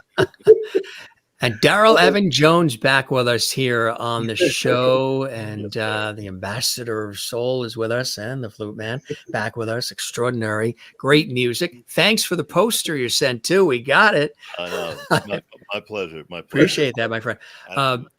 Tell us about, because I know when we mentioned, you know, I curated this group of people I wanted to have on the show. You fine folks and some of the other ones who sent in videos and others that were here before. And what would you say are some things that really sort of tug at your heart, Daryl, in reference to the contributions of Quincy and, again, his enduring legacy? My uncle Q, I say that in levity. He was not my uncle, but I told people, you know, hey, that was my great uncle, with Jones being such a common name. But I actually did have yeah. I've always dreamt. In interviews, people would ask me, "What producers would you like to work with?" And he was always at the top of the list, because, you know, growing up, listening to, first of all, knowing that he in a lot of ways he was Kobe to music before Kobe was Kobe to basketball. You know, this is a man that you're working with Count Basie, for crying out loud. You go from Count Basie, Frank Sinatra. These are giants, you know, to Michael Jackson. But as great as his music always was, regardless of the decade, regardless of the genre. I think what I most appreciated knowing about him, because I never got the opportunity to meet him, although I met plenty of the people he worked with. One of the greatest things you can do is to make those you work with better, right? And he always had the ability to find that extra gear that you didn't know you had. And they say that the greatest leaders can do that. And Quincy Jones had that innate ability to do that. But even greater than that was apparently the ability to reach anybody and never be above anybody. So when you think of his enduring legacy, the music, yeah, everybody knows that. And then you talk about the ability to make people better than they thought they were. But when you are a living legend, an icon, a giant, walking among the rest of us, but you don't walk above anybody, and then you have that ability to calm somebody and pull them in. Those are intangibles you just can't teach. And I that's some of the reasons why I really regret never having the opportunity to meet him or work with him. But learning the things that I learned about him, it helps me to want to try to make those things part of me, and make me a better musician, a better person, and help me reach people in at least a part of the way that he's done. That's beautiful. That's really true. And again, obviously, he's had a real impact on you and influenced what you're doing now. What are some things you're excited about that you have coming up? Oh my goodness, I was scurrying today because I just got out of a production meeting for a video we're getting ready to shoot for one of my original songs. We're hoping, we have to. We're going to drop this thing right in time for Black History Month. So look for a press release and all that. I'll just say this much about it. It's a song that pays homage, and it's a tribute song as well to our ancestors who transitioned from the African continent across Atlantic to the Caribbean. It's a song called Me Antilles. Again, a song tribute and celebration, and everybody's going to love it, and it's going to make people feel really, really good. So I'm excited about that. Absolutely. And they call you the ambassador of soul, right? Ambassador of instrumental soul. Instrumental soul. That's right. They call me the ambassador of soul. Yeah. Ellis is the ambassador of soul. Ellis Hall is the ambassador of soul. Yeah. You're the instrumental. And the flute man too. Let the folks know. I know it's sort of like an in-house thing, but how you got the flute man. Because if nobody's heard you on the flute, they are missing out. It's incredible. What you do with that instrument is unreal. Thank you so much. I actually, I'm also a Bronx kid. I'm New York's in the house. There's a few New Yorkers here. Yeah. So I actually was living across the bridge from Philadelphia for a number of years. So I was doing a lot of things in Philadelphia for a while. And there was this one promoter that I was working with. And I remember when it was my time to go on stage, he couldn't remember my name for some reason. How do you not know Daryl Evan Jones? Anyway, so instead, on the fly, he just announces the flute man. And it got people's attention. I'm like, yeah, that's kind of cool. I think I'll use it. I use it for a little while, but then people still call me flute man. So, what are you going to do? And it's amazing. You and I were talking about one of our favorite instruments, the cello. Ah, yes. And the sound of the depth and the warmth of a cello is extraordinary. There's nothing like that. It's one of the most beautiful instruments. Exactly. Beautiful. Yeah. Absolutely. Cool stuff. Well, it's so great having you back too, my friend. I'm so honored to be here. And especially when I realize the company OMG that you arranged for tonight. Those who are on here now, those who've been on, those who've sent in things. I'm just sitting here giddy and humbled at the same time. So thank you, and thank you all, and condolences to the Jones family. The world really has lost a giant, an Yeah. absolute giant. So to be a part of this, I can't tell you how honored I am. The pleasure is all mine, my friend. And Jesse, JTJazz Thompson, another iconic performer. So glad to have you back with us. Jesse, welcome back. And how have you been? And tell us about things in reference to Quincy Jones that really, tug at your heart and soul and his legacy. Jim, thanks for having me. And I too, along with Daryl, I can tag on the same train. It is an honor to be on this platform with all these amazing, great artists and musicians. So thanks for having me. This is a truly historical moment for me. Quincy Jones, Mr. Jones, one of the many things I really did admire about him was the fact that he, to me, was a strategist. And he was someone who was like a chief of orchestration. He knew how to bring people together, how to bring different genres together, just like, Mr. King said, how he brought people together for We Are the World and some other things. And, his personal perseverance and his resilience, this man was sick. He had, I believe it was a stroke many, many, many years ago, but he did not let that stop him. He still continued to do things. He still had projects in his mind. He still got things done. And he worked with just about everybody. Unfortunately, I wasn't one of them, but to be honest with you, he kind of did. I mean, because look at us now. We're all here together right now talking about a legend. So in somewhat of a sense, we have worked together because of just admiring his music, listening to his music. And he went beyond music. He also did TV shows. I mean, coming up as a kid, Fresh Prince of Bel-Air. That's right. It was like, what? And he cast Will Smith too, I believe, because there's shows where he actually was the guy that was involved in the casting of the production. And exactly. He said he loved the kid. He's like, I love him right away. And it was like how he put all that together. He was always so busy. It was like someone working in the kitchen, always cooking with all these different ingredients and different recipes to make out this gourmet dinner. You had all these different, like a buffet, a variety of things that he did. And it was just truly incredible. And even to take it back, when he did Roots, as a small child, listening to that production, to the album. I remember my dad had the album. We would listen to it and just incredible. He would truly be missed. So yeah, my prayers and condolences go out to the Jones family as well. How has he influenced your music? You're a musician, you're a performer, you create music.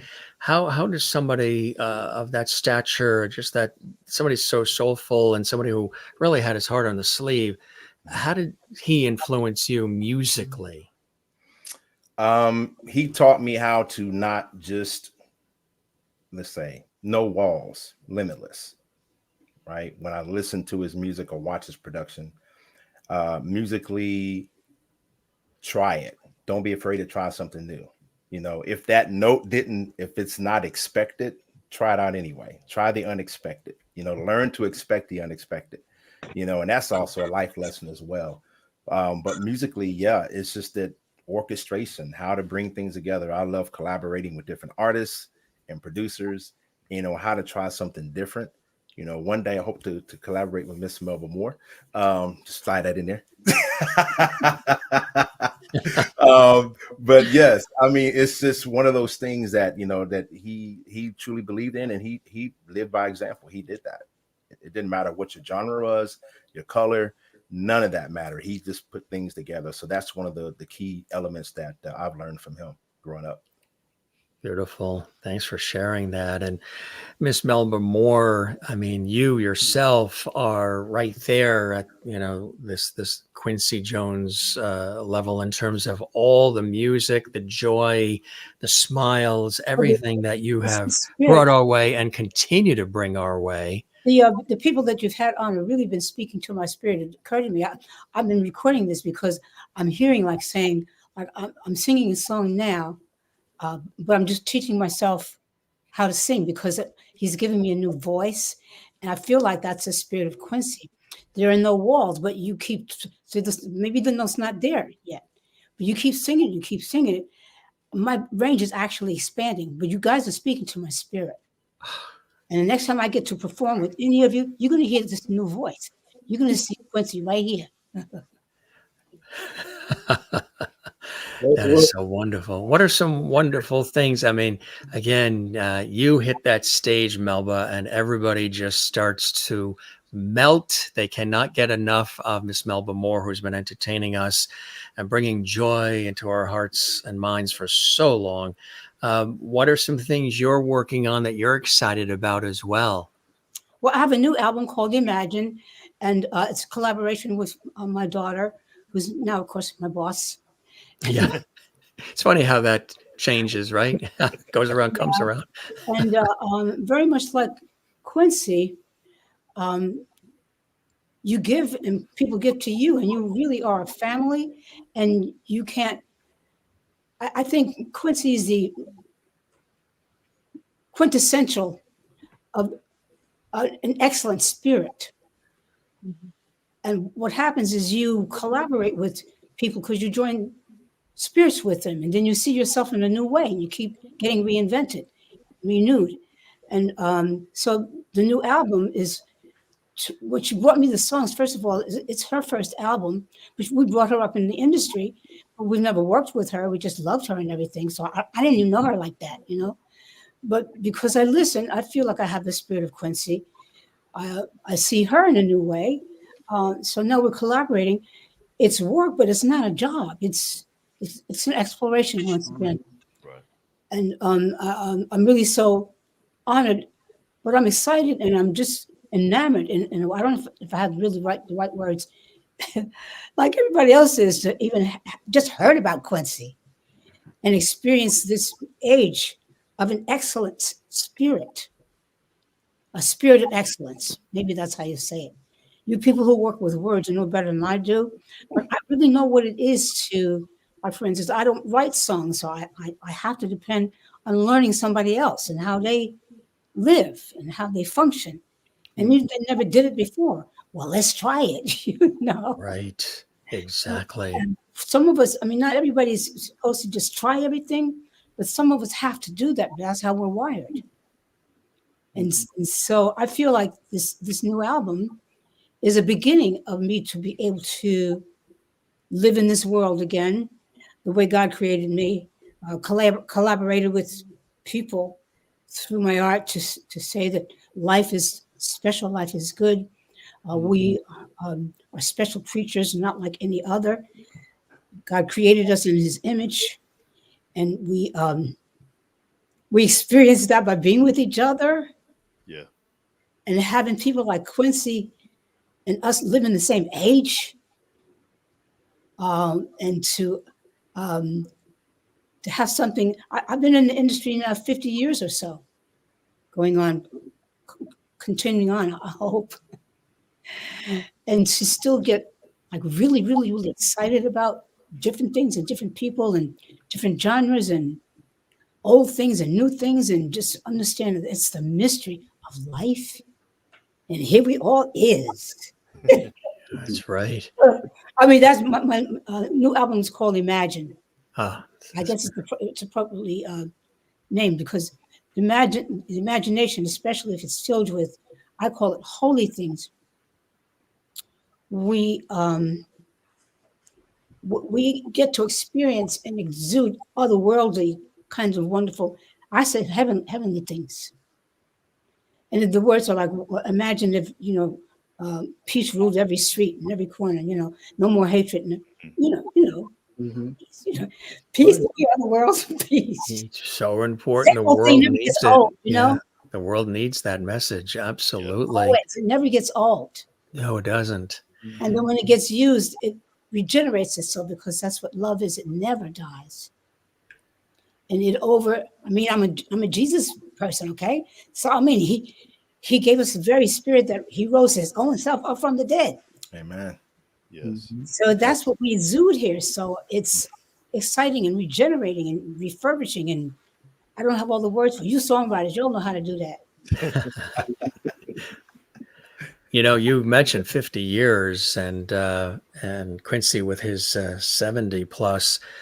What as somebody who is beloved and somebody who has reached, stratosphere levels and who's still doing her thing that fills her cup, what, with a Quincy Jones, Miss Melba Moore, what are some of the things that keep you fresh, alive, wanting to be plugged in, and keep this legacy going? It's not easy. You make it look easy, so when everybody listens and they see you on stage and TV and everywhere else, it always is made to look easy. We make all these things look easy, but behind the scenes, there's so much blood, sweat, and tears and sacrifice and years put in.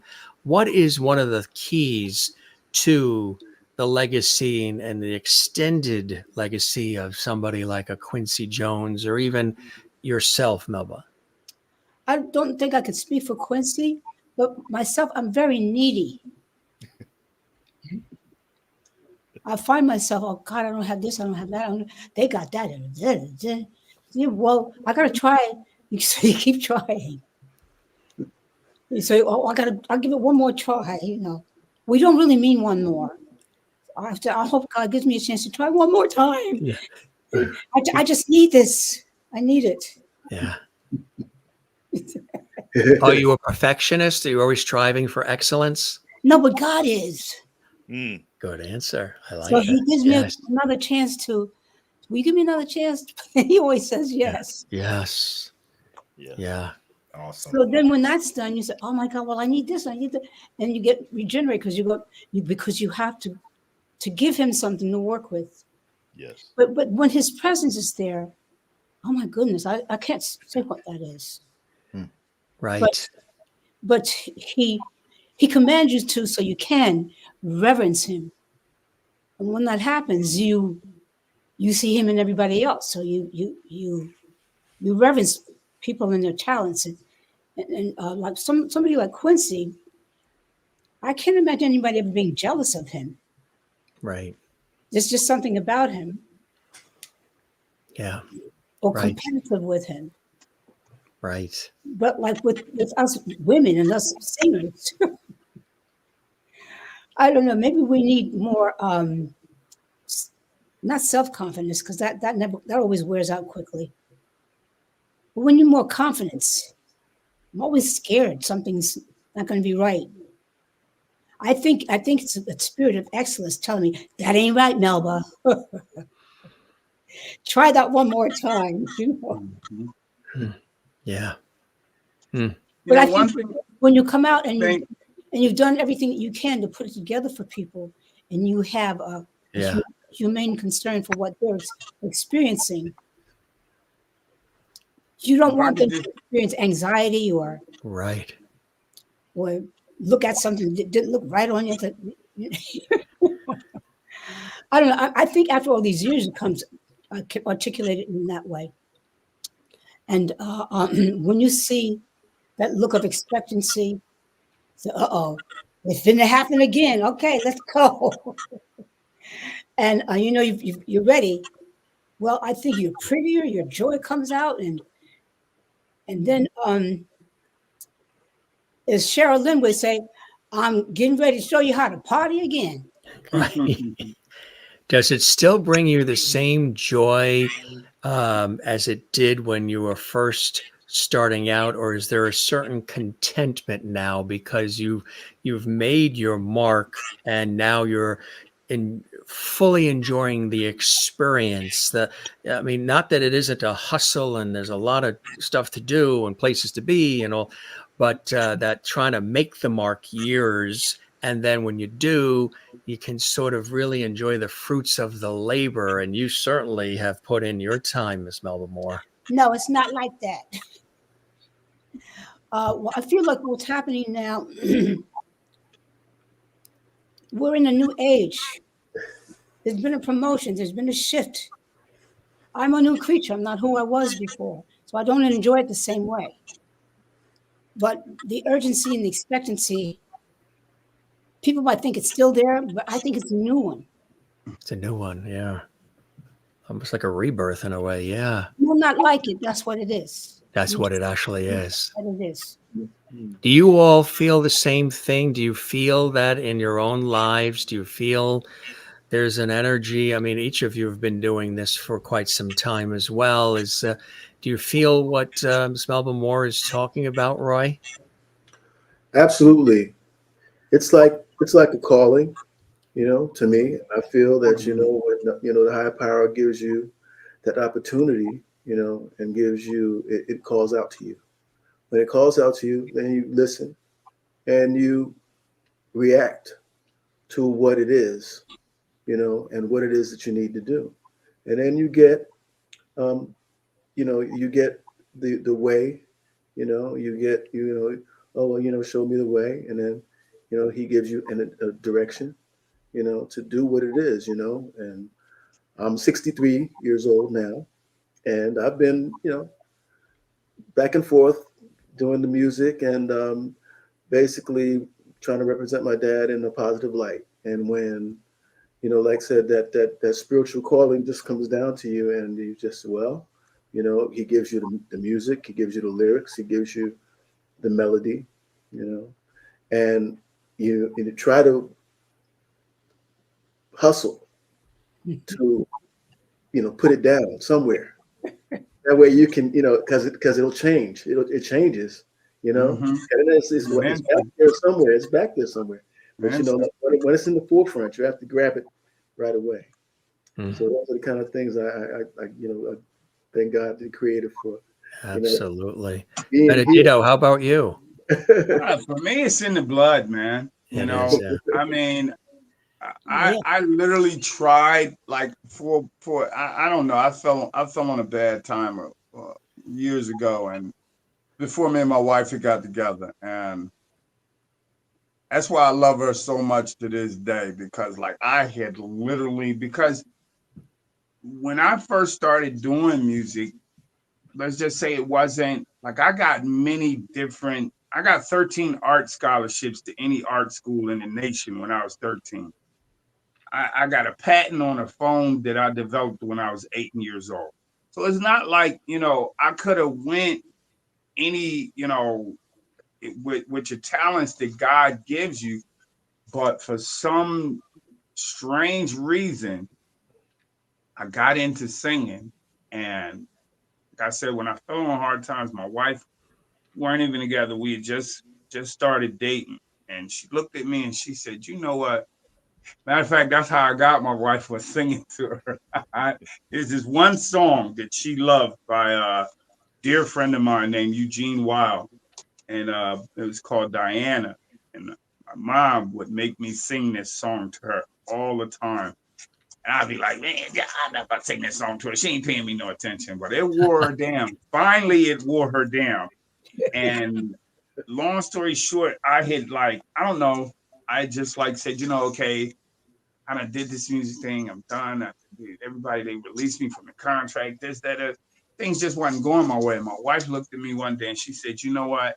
She said, if I had a voice like yours, you couldn't shut me up. And so we made a pact. She said, I'll tell you what. She said, you do your music. Let me worry about everything else. And then we had nothing. Like we didn't have studio, nothing. And I had no phone call, phone wasn't ringing, nothing. And I just kept on and kept on and kept on and just kept on. And now it's like, here we are now. I don't even know. I got my own state-of-the-art studio.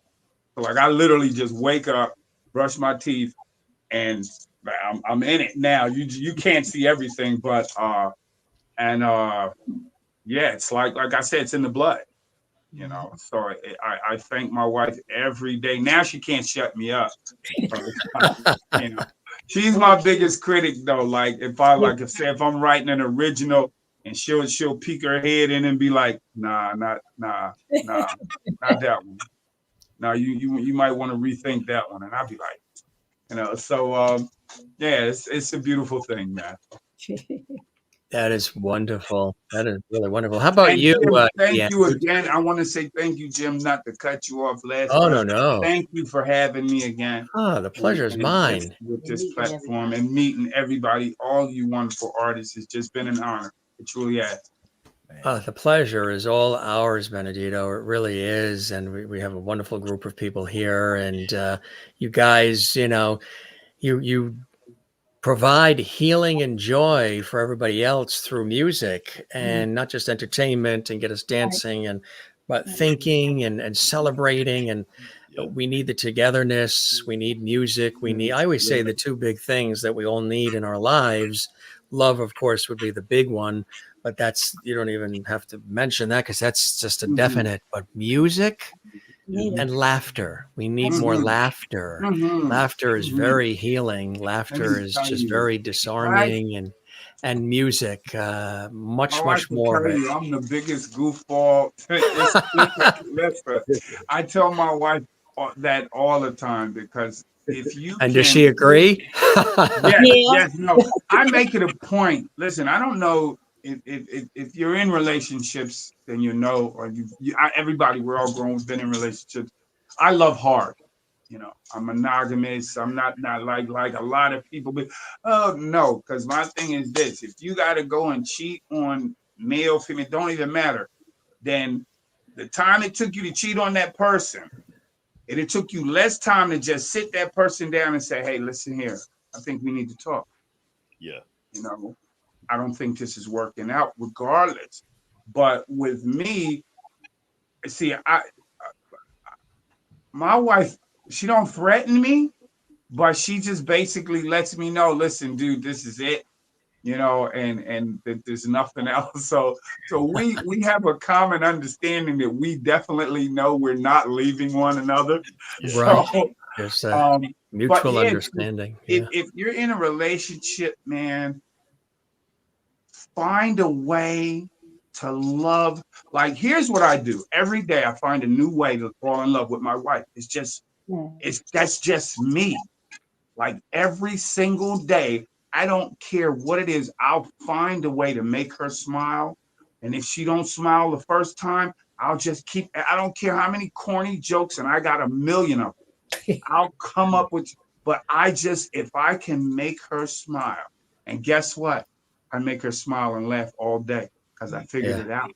You understand? If you can if you can bring joy, and I say that because the world is in, like Miss Moore said, I don't know if anybody felt it, but there was like a serious shift in consciousness. Nope. If you don't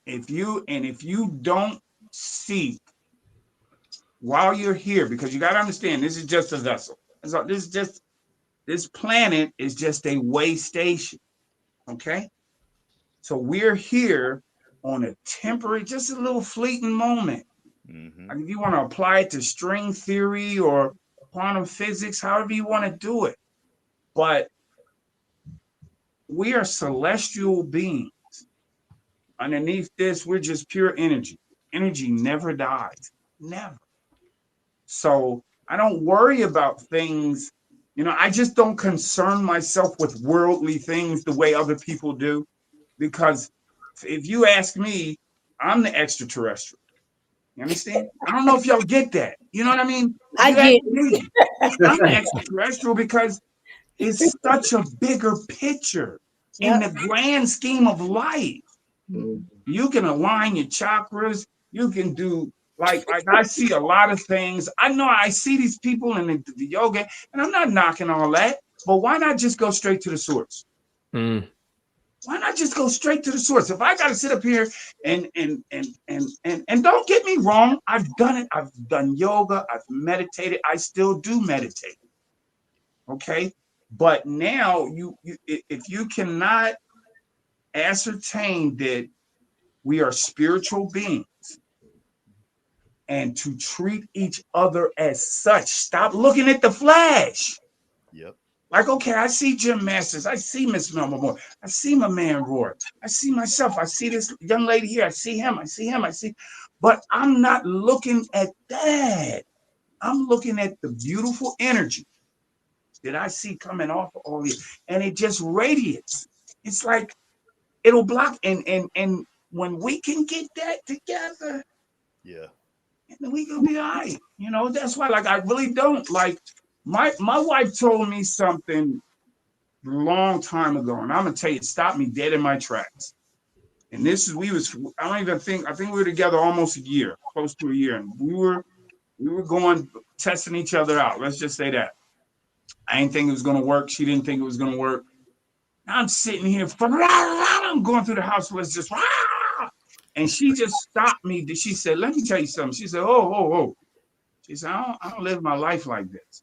She said, be still and know that I'm God. And when I tell you, I went from ranting and raving and just went, Richard, what? What you just say? She said, be still and know that I'm God. I went just like this. I said, where you hear that? She said, yeah, you was raised in church. You don't know your Bible like you think you do, huh? I said, okay. I said, since that's what you're saying, you're so smart, go to the Bible and show me that in the Bible. You went to the Bible, Psalms 46:10, right there. From that point on, I don't worry about nothing, because in that little brief statement, be still and know that I am God. That's like a parent to a child saying, go on over there and sit down. I got you. Exactly. So if I can know that the stillness and be like I understand that now. Like, you got to have the stillness of water. But anyway, I wanted to share that with y'all before I get out of here. Yes. And if I could just share one thing real quick, Roy, I'm gonna call you over the weekend. I will be at the Royal Palm Lounge February 15th, 2025, 554 West Church Street, Orlando, Florida, 32805. I want to send out a shout out to Gemini Burke, the son of Solomon Burke. Joe Tex 2, he's the son of Joe Tex, and TJ Hooker, he's the son of Johnny Taylor, and we'll be performing together. It's going to be called the Sons of the Soul Legends. So come out, check us out, man. Sounds nice. Don't forget Maria. Roy, listen, I'm still looking for that jacket in the mail, man. How did I know you was going to say that? And yes, my wife is in the background telling me, she said, don't forget to tell Miss Melba Moore that me and Roy would like to collaborate with you. And she says she loves you. She says she listens to all your songs. Got that right. Miss Melba Moore, you're going to be very busy after this episode of Jim Master Show. We are a booking agency too now. I love it. But one thing like your dad always Jim, said, you know we got you, Jim. one thing that like your dad always said, to stand by me, Benny. Thank you so much. We need to stand by each other. Don't we? Yes, we do. Yes. Just be human. Just be humane to one another. That's right. You know? Exactly. Love one another. It ain't hard. Don't cost you nothing to love nobody, man. It don't. And I'm just talking about just plain old human, brotherly love, sisterly love. It don't cost nothing. You guys may remember we call it here at the Jim Master Show, we call it Lovity. Love and levity together. It became Lovity. Yeah. We really need much more of that. Absolutely. Hey, Jim, I just want to let everybody know I'm going to be at the Italian American Club here in Las Vegas, Nevada. It's going to be January 12th, 2025. Oh, fantastic. 6 o'clock. Yeah. 2025. I'm doing a tribute to Elvis Presley, as well as some of my own original music. And I'll be also with a co-star, Queen Aries.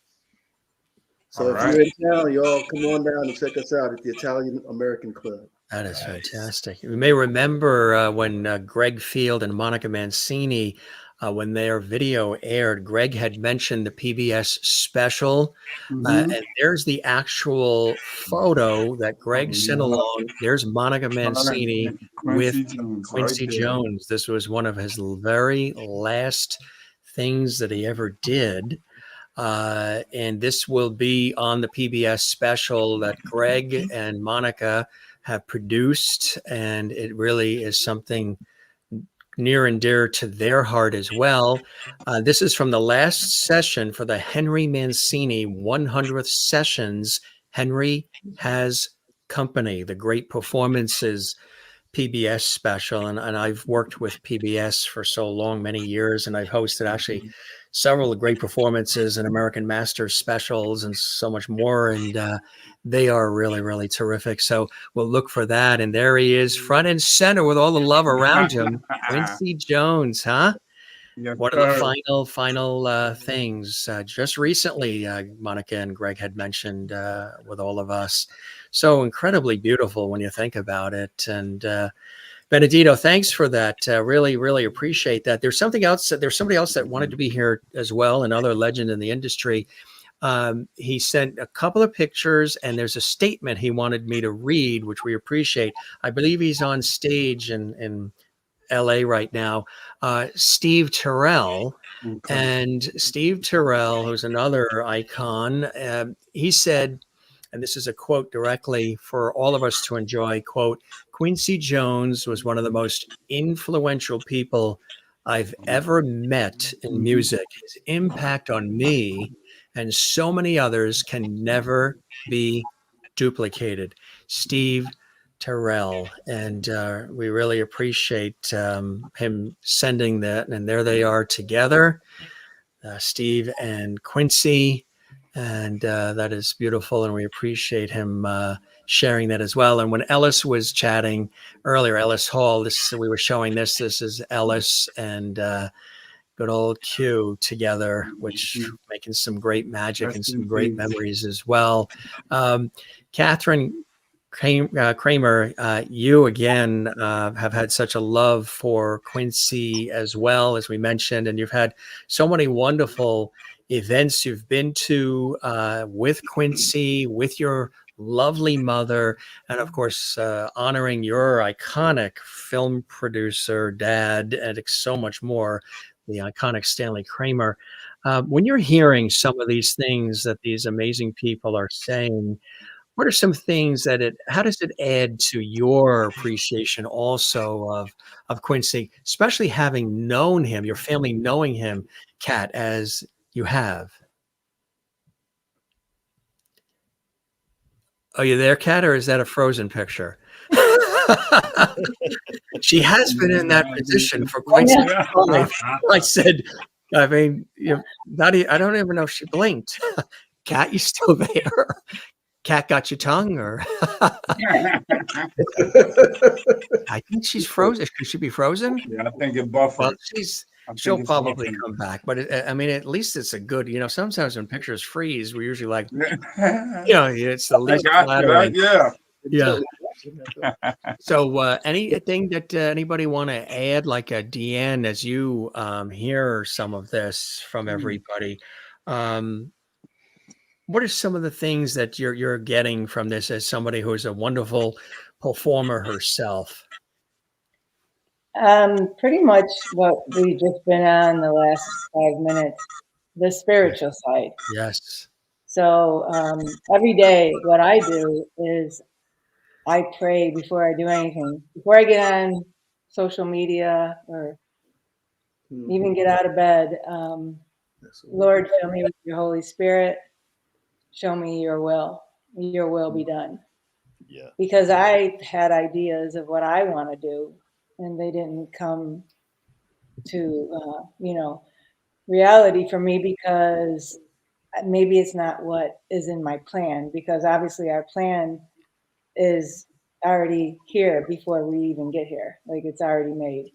So instead of fighting and feeling all this anxiety and pressure, trying to create everything the way I want it to be, I feel so much more peace, because I now just say, show me your will.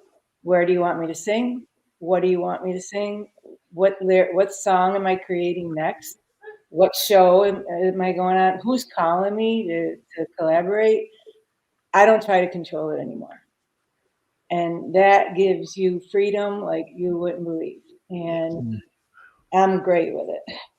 I go for walks in the woods, and in fact, I just saw my first buck, and I was so excited. Oh man, we were like probably 3 yards from each other. Wow. And he's staring at me, and I'm staring at him, and I'm like, it's all good. I'm not doing anything. I'm admiring your beauty. And then I thought it was so funny, because he's just kind of like spying through the field. And then the doe, about 5 yards away, came right out, her whole body. And she stared at me like, can you like leave? Because we want to cross the path and you're in our way. And I was like, oh, so he sends you out here, but he just like, spies through the fields or through the weeds and stuff. And it was funny. But I do believe that the number one commandment, love one another. Yes. And even on my own son's gravestone, it's Proverbs 5:3-6, or Proverbs 5 and 6. Is it Proverbs 3, 5 and 6? I don't know. I'm forgetting it for a second. But trust in the Lord with all your heart. Mm-hmm. Lean not on your own understanding. So yeah, we're all in the same place. I really love that. I'm honored and grateful to be with all of you because I feel that our energy is very similar and we're all in the same place spiritually and musically. And what I loved about him is Quincy would just, he would work as hard as he could and he would give it all, but it was never done. There was always something new to do. You know, he went from the jazz to the classical to the movie scores, and he just kept doing anything's possible. And no matter what age you are, anything's possible. Yes. And it really is so true. Yeah. You know, it really is true. It's something that's very inspiring, really, for anybody else that looks up to Quincy Jones and to see all that he's done. You know, when you look at his body of work, it's like the Gettysburg Address. It's just extraordinary, all the things that he's done and he's touched. And, you know, and as he was doing his thing, he was not only taking us along for the ride, he was inspiring so many up and coming people, looking out for them, mentoring them. And that's a beautiful thing, because sometimes people are so busy doing what they have to do, and there's bills to be paid, and you got to be on this plane and here, that you don't get a chance always to take that time to do that. But when he had a wonderful way of spotting potential budding talent and sort of working with them, which I think is, and working with legends as well, which I think is extraordinary. And I mean, God, even the Sanford and Son theme, I mean, Red Fox and company, really just, you know, and I mentioned For Love of Ivy. I've always liked that. Symphony. I love that movie. Don't forget the Soul Bossa Nova. The Soul Bossa Nova. You know, I have a friend who has loved the Austin Powers movies, and we were watching, you know, the coverage on television about the passing of Quincy, and they were, you know, listing his accomplishments, and then when that popped on, he was like, "Wait a minute, there's that song." I said, yeah, but the song has actually been around for years. It wasn't written for Austin Powers movies. It was already there, but they brought it into the movies, which was something else. I tell you, he's really, really touched us in so many different ways. What do you have coming up, DeeAnn, that you're excited about? I have a nice show coming up actually in 2 days. Oh, it's right here. Thanks for joining us so close to that show. Yeah. It's in Buffalo, New York here. A place called the Kaz, and they just built it. It used to be an old bank, and it's a gorgeous building inside, delicious food, state-of-the-art stage, lights, sound, everything. And I'm real excited to play there, doing a show there on Friday. And then I'm actually going to get ready to get into a new album. I'm going to start writing. I found a producer I'm going to work with, so I'm going to start working with a new project, and that's all just getting going. So something to look forward to. And then, of course, God will let me know when the phone rings. That's right. Oh, we just heard from the assistant to Katharine Kramer, Kat, that she lost power. That's what happened. She froze. She lost power. But she said she sends her love to all of us, and she thanks us for having her on the show as we have this tribute to Quincy Jones. She wanted to send all of your love. She was in a freeze frame there. I thought maybe, you know, she was doing a modeling shoot or something, but she's a delight. And again, her father, the iconic Stanlley Kramer, just look at his resume of, I mean, guess one of my favorite movies, Guess Who's Coming to Dinner? That's his movie. And it's a mad world, and just unbelievable. So many contributions everybody's made to the arts here. JT, Jesse, what would you say before we get ready to wrap? Because I don't want to keep you guys too long. I mean, we could make it an all-nighter. Put a pot of coffee on for all of them. And do you have the lobster and champagne in the green room waiting for these fine folks? What would you say would be a few things that you'll take from the experience of being aware of the existence of somebody like a Quincy Jones? Wow.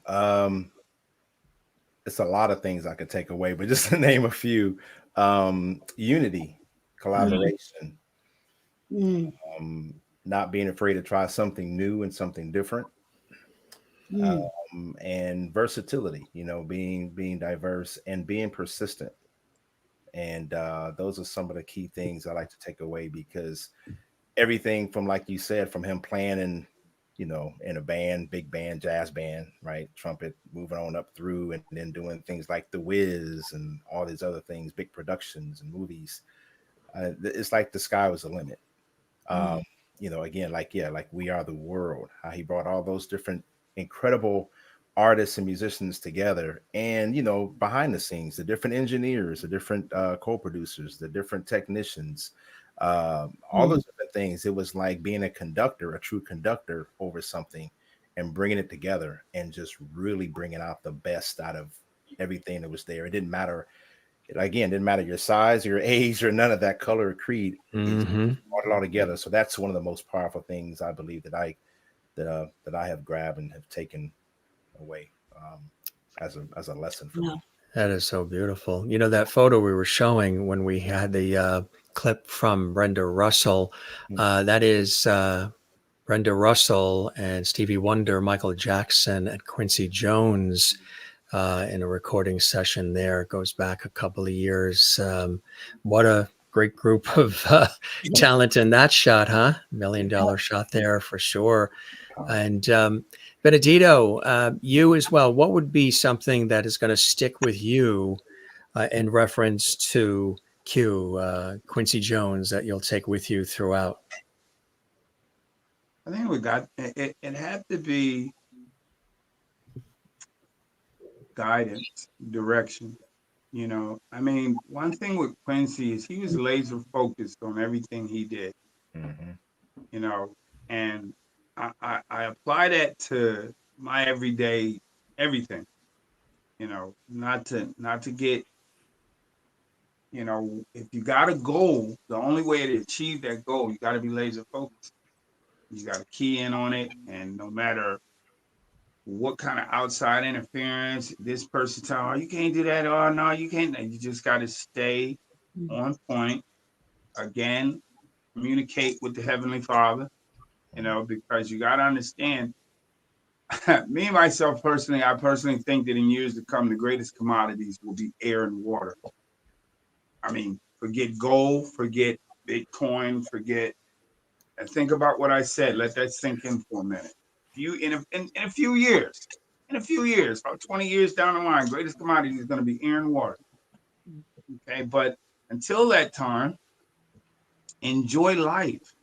Like I think what Quincy did in his music is he made you enjoy life. Make you enjoy. Understand? It's like music, regardless to what you say, music is the only entity that can draw out emotions of every kind in a human. It can draw out anger, sadness, happiness, sorrow. So enjoy life. Like a lot of people try to put together, what's the meaning of life? It's simple. Live. Very simple. Live and be the best you can be. Yeah. Forget everything else. And I think that's what I take out of it. And appreciate, because like I say, a lot of people might have a lot of favorite things in life, but my favorite thing of every waking moment, even right now, is breathing. That is my favorite of all times. I don't care. It's just something about it, man. You know, you take that inhale, exhale, inhale, exhale. And when you The cease to do basics. that, Yeah. you know, and it's not complicated. Love one another and that's it. Breathe. You know, and breathe. There you go. Breathe. Yeah. Exactly. And breathe from the diaphragm, right? Yes. Whatever, Don't just hyperventilate. Yes. Yeah. Just take a breath. Take a moment and You take know, a and breath. yeah, and enjoy. No, like I think Right. that we don't do that enough anymore. We don't just stop, take a deep breath, look at the sky, listen to Yeah. the birds, you That's know, it. appreciate. I'm gonna tell you one of the most soothing sounds in the world, and that's the sound of a brook. You ever, like, if you were in a park and you just sat by a brook and you just heard that flow of water, I think Bruce Lee said it best: be like water. And if you understand the message behind that, it's beautiful. It Like, is. flow. Don't let when some start bothering you, just let it flow off. Let it flow off you. But if you notice one thing about water is it can go in any and every direction. So as long as you're in the flow, it doesn't matter. You Right. will end up Mhm. at your destination. Right. Exactly. Which is the Dar- source. Yeah, Roy. How you want to add to that, Roy? Oh yeah, it's with the source, you know. Yeah. Yeah. Right. Do you find folks think that Quincy Jones knew what people really thought of him, the value, the respect, the honor, the love of him and his work? Do you think that he really knew and felt it? Yeah. Mhm. Yeah. He's very wise, but that's a gift. Right. But he was very humble with it. Yeah. Yes. Yeah. Right. Yeah, absolutely. That's right. That's why everybody wanted to work with him as well. Kat Kramer, you're back. Welcome back, Kat. Oh my gosh. Oh, there she, she wasn't really there. I just imagined that. Welcome to the Twilight Zone. And knowing Quincy, he probably worked with Rod Serling too once or twice. I don't doubt it. Yeah. I just wanted to say also that I really enjoyed the way Quincy could just write the notes on the staff. And he could just write it just like he was writing a book. Yeah. Yes, sir. He when could he put that capture pen the feeling, even when it came to television shows and film, where there was the visual with the audio. He could absolutely capture what you were and enhance what you were seeing visually, which was extraordinary. But then he could write it down too. Yeah, that Yes. inspired me Technician really. as well. I was really inspired by seeing him do that. Yeah, really the musical genius. Daryl, what would you like to say in terms of just how going forward you feel the memory of the incredible Quincy Jones not only affects you, but what will you take from his body of work and knowing that he was here with all of us? There were two things that came to mind. And one of them was a word that was repeated a few times tonight describing Quincy Jones. And it's just so ironic. The word was resilience. And as you well know, I could not have planned this. It happens to not only be the title of my latest album, it's the title of my current radio single, Resilient. Could not have planned this. And so here's so many people use that word to describe him. Through his journey, through his private and sometimes public struggles, to be so laser focused, as you said, and then to have to work with people at times who couldn't see his vision, who may not have been as laser focused, who he had to bring up, sometimes dragging their feet you know. Mm. So resilient, that definitely comes to mind for me. And something that I find interesting, Miss Melba Moore said she's a Jesus girl. I'm a Jesus guy. And one of the things I loved about Quincy Jones was I have no idea, and I don't care what his particular faith practice was. But being a Jesus guy, I parallel this with Quincy Jones in that the ability to connect with people regardless of anything, to see the beauty in their humanity despite what their flaws might be, because we've all got them. And trust me, we've all got them. Yep. And it also let me know that I'm not quite as crazy as maybe I thought I was sometimes, because because since I was a little boy, I've always had this thing where I just love people, and I didn't have to know your business per se. I didn't have to look like you. I didn't have to think like you. Just love people. So the fact that I've been blessed to be a musician and to be able to convey love and all these emotions through music is really a godsend. So whether it's Miss DeMeo or Mrs. Moore, any of you, by the way, just remember, just add flute. Just add flute. That's flute heals old wounds for sure. And Jesse, how about you? You know what? Just to add to what everything's been said, you know, you want to talk about Christ, you want to talk about the love of Christ, the love of God. For me, it's all about the anointing. Absolutely. It's all about the anointing. I mean, because the anointing is what destroys the yoke. It's what reaches, it's what makes a difference. And you can tell that. And then oftentimes you can identify someone who's anointed spiritually by the presence.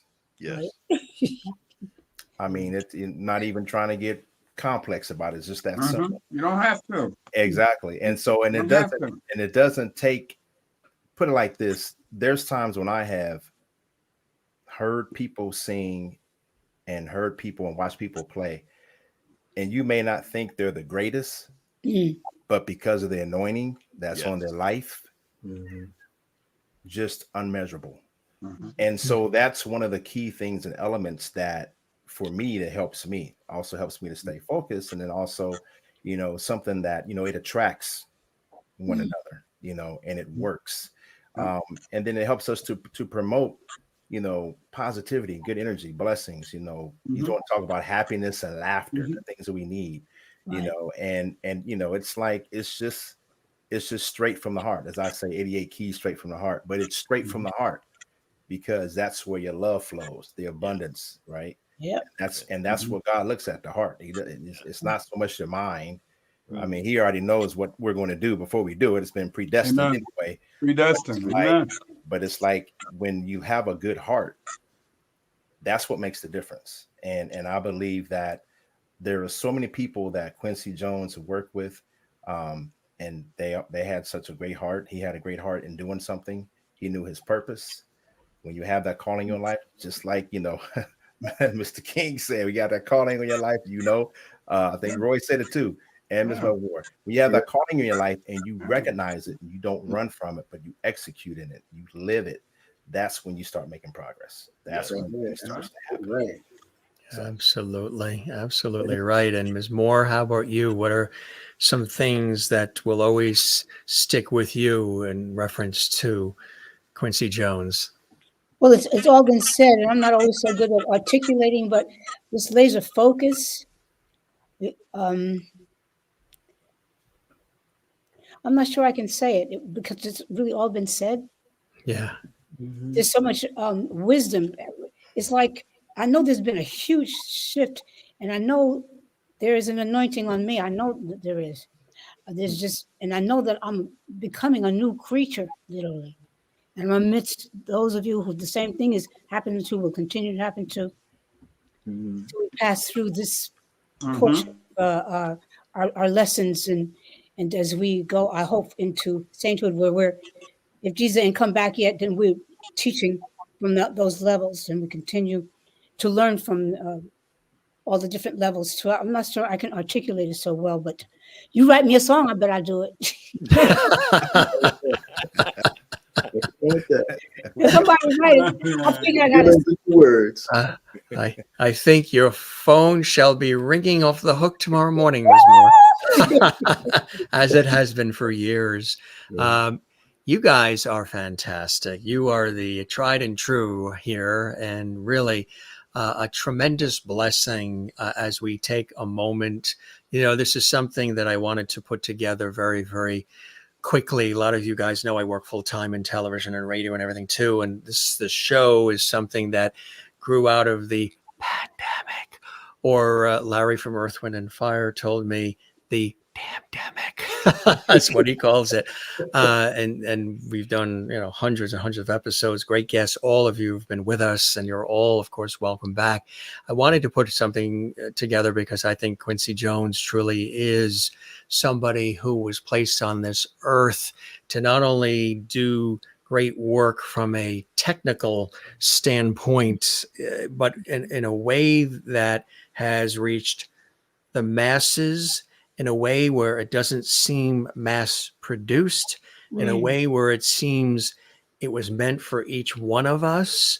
And it has really cut through in a way that you hear people talking about what everybody from every background talking about what Quincy meant to them and his body of work. So when he passed, it was like, in a way, like a member of the family, somebody, one of those people you always thought was going to be here with all of us. And, God bless him to the age of 91. So I wanted to put something together to honor him, celebrate him, and then bring on people that I knew, those with us now and those that were with us earlier and those that sent the beautiful video tributes, who get it, who understand it, who feel it, who do it, appreciate it, and who would be here to wholeheartedly celebrate it in the fine and wonderful fashion that each of you have with us. I'm as honored to have all of you in the circle, the Lovity circle here, as you have said you are with me as well. A true pleasure to have all of you with us. It was all mine. No, it's all mine. DeeAnn, thank you very much for being with us, and congratulations on everything. And if you want to see the episode DeeAnn was on, it's archived on our YouTube channel, Jim Masters TV. Come by and see us again. You're a blessing. You're an incredible artist, and a privilege to have you with us as well. Oh, thank you so much. I'm just sitting here looking at everything. I'm pinching my skin and making sure I'm real. That you're actually here, right? This isn't a dream sequence. Well, if it's a dream sequence, it's not a bad one to have. It's a good dream. Well, I never Pleasure thought having I'd- you here. Yeah. I hope you enjoyed the time with me as much as I absolutely have with you, DeeAnn. Everybody be blessed. Absolutely. Absolutely. I'll be right here. You be well, DeeAnn. Everybody. We'll say an individual goodbye to each one of you as we go along. Okay, So, so I get to go DeeAnn, first. thank you, and love and blessings to you. Okay. And love and blessings to all of you. We'll see you again. And of course, Benidito King, thank you very much. Thank you. It's always a Next time we're pleasure. going to come Always over an and do honor. this in that checkered room. All right. I want to All see how I right, can play y'all. checkers Y'all on the take wall care. going up. A blessing to have you here once again. You were Thank a you, regular Jim. You riot, take as Ralph care of Cramden yourself, said when you were man. with us last time. Loved having you here, my friend. And Take care. thanks for joining this celebration and tribute to Quincy Jones on the show and joining so, My pleasure. Thank you so much hopping for on having me. last It's been minute an as you did. honor. And I appreciate it. It's been an honor. Thank you very much, Benedito. We'll see you again soon, my Take friend. care, Okay. Take care, Miss Melba Moore. Bless My you. wife said bye. My wife said bye, Jim. She Love said to your bye, wife. Roy. Bye, my man, Jess. Love to your wife Take and to care. you. All right now. All Take right. care, brother. The King. will be on his throne. And Daryl Evan Jones, another fabulous talent. Thank you so much for joining us, Daryl. This was really terrific. And I know we popped this in quickly, but you shared some really beautiful words. And I really appreciate your taking the time to join us on this Quincy Jones tribute episode of the Jim Masters Show, my friend. Brother, I am honored, and I'm honored to be on the show and be part of this. And I really appreciate everything about you. Honestly, everything about you. You are a blessing more than you can possibly realize. Yeah. I appreciate that. Oh, the pleasure is all mine. I may have said it to you, but my father, when I was 7 years old, my father grew up in New York City, and my father said to me, Jim, well, I'm the fifth James. So he said, Jimmy, always remember when somebody says something kind or nice to you, always take the time to thank them for those kind words. Then ask them to please put those words in writing and address it management. How true is that, huh? So I'll make sure that goes to management, Daryl. Thank you, Rich, which actually circles right back here. Thank you, my friend. Come see us again. Absolutely. Keep making that music, and we really loved having you here, okay? Thank you. God bless you all. All right, Daryl. God bless you as well. All right. All right. JTJazz, Jesse, thank you for being here as well and hopping on quickly as you have. Really a blessing to have you here.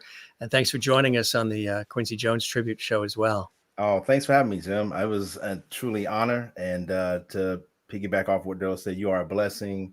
Everyone on this platform is a blessing. It was just a great time. And man, this is a very historical moment for me. Oh, and I must say one more thing. I do have a Christmas EP coming out on November 29th, the day after Thanksgiving. So congratulations on thank that. you. Yeah. Yes. So more good stuff coming. Yes. Well, we appreciate that. And we appreciate you, my friend. Come see us again, okay? Anytime. Thank you. Thanks for having me. You're welcome. You take care. More see you, Roy. Bless you. Take care. God bless. Great. You too. Blessings to you as well.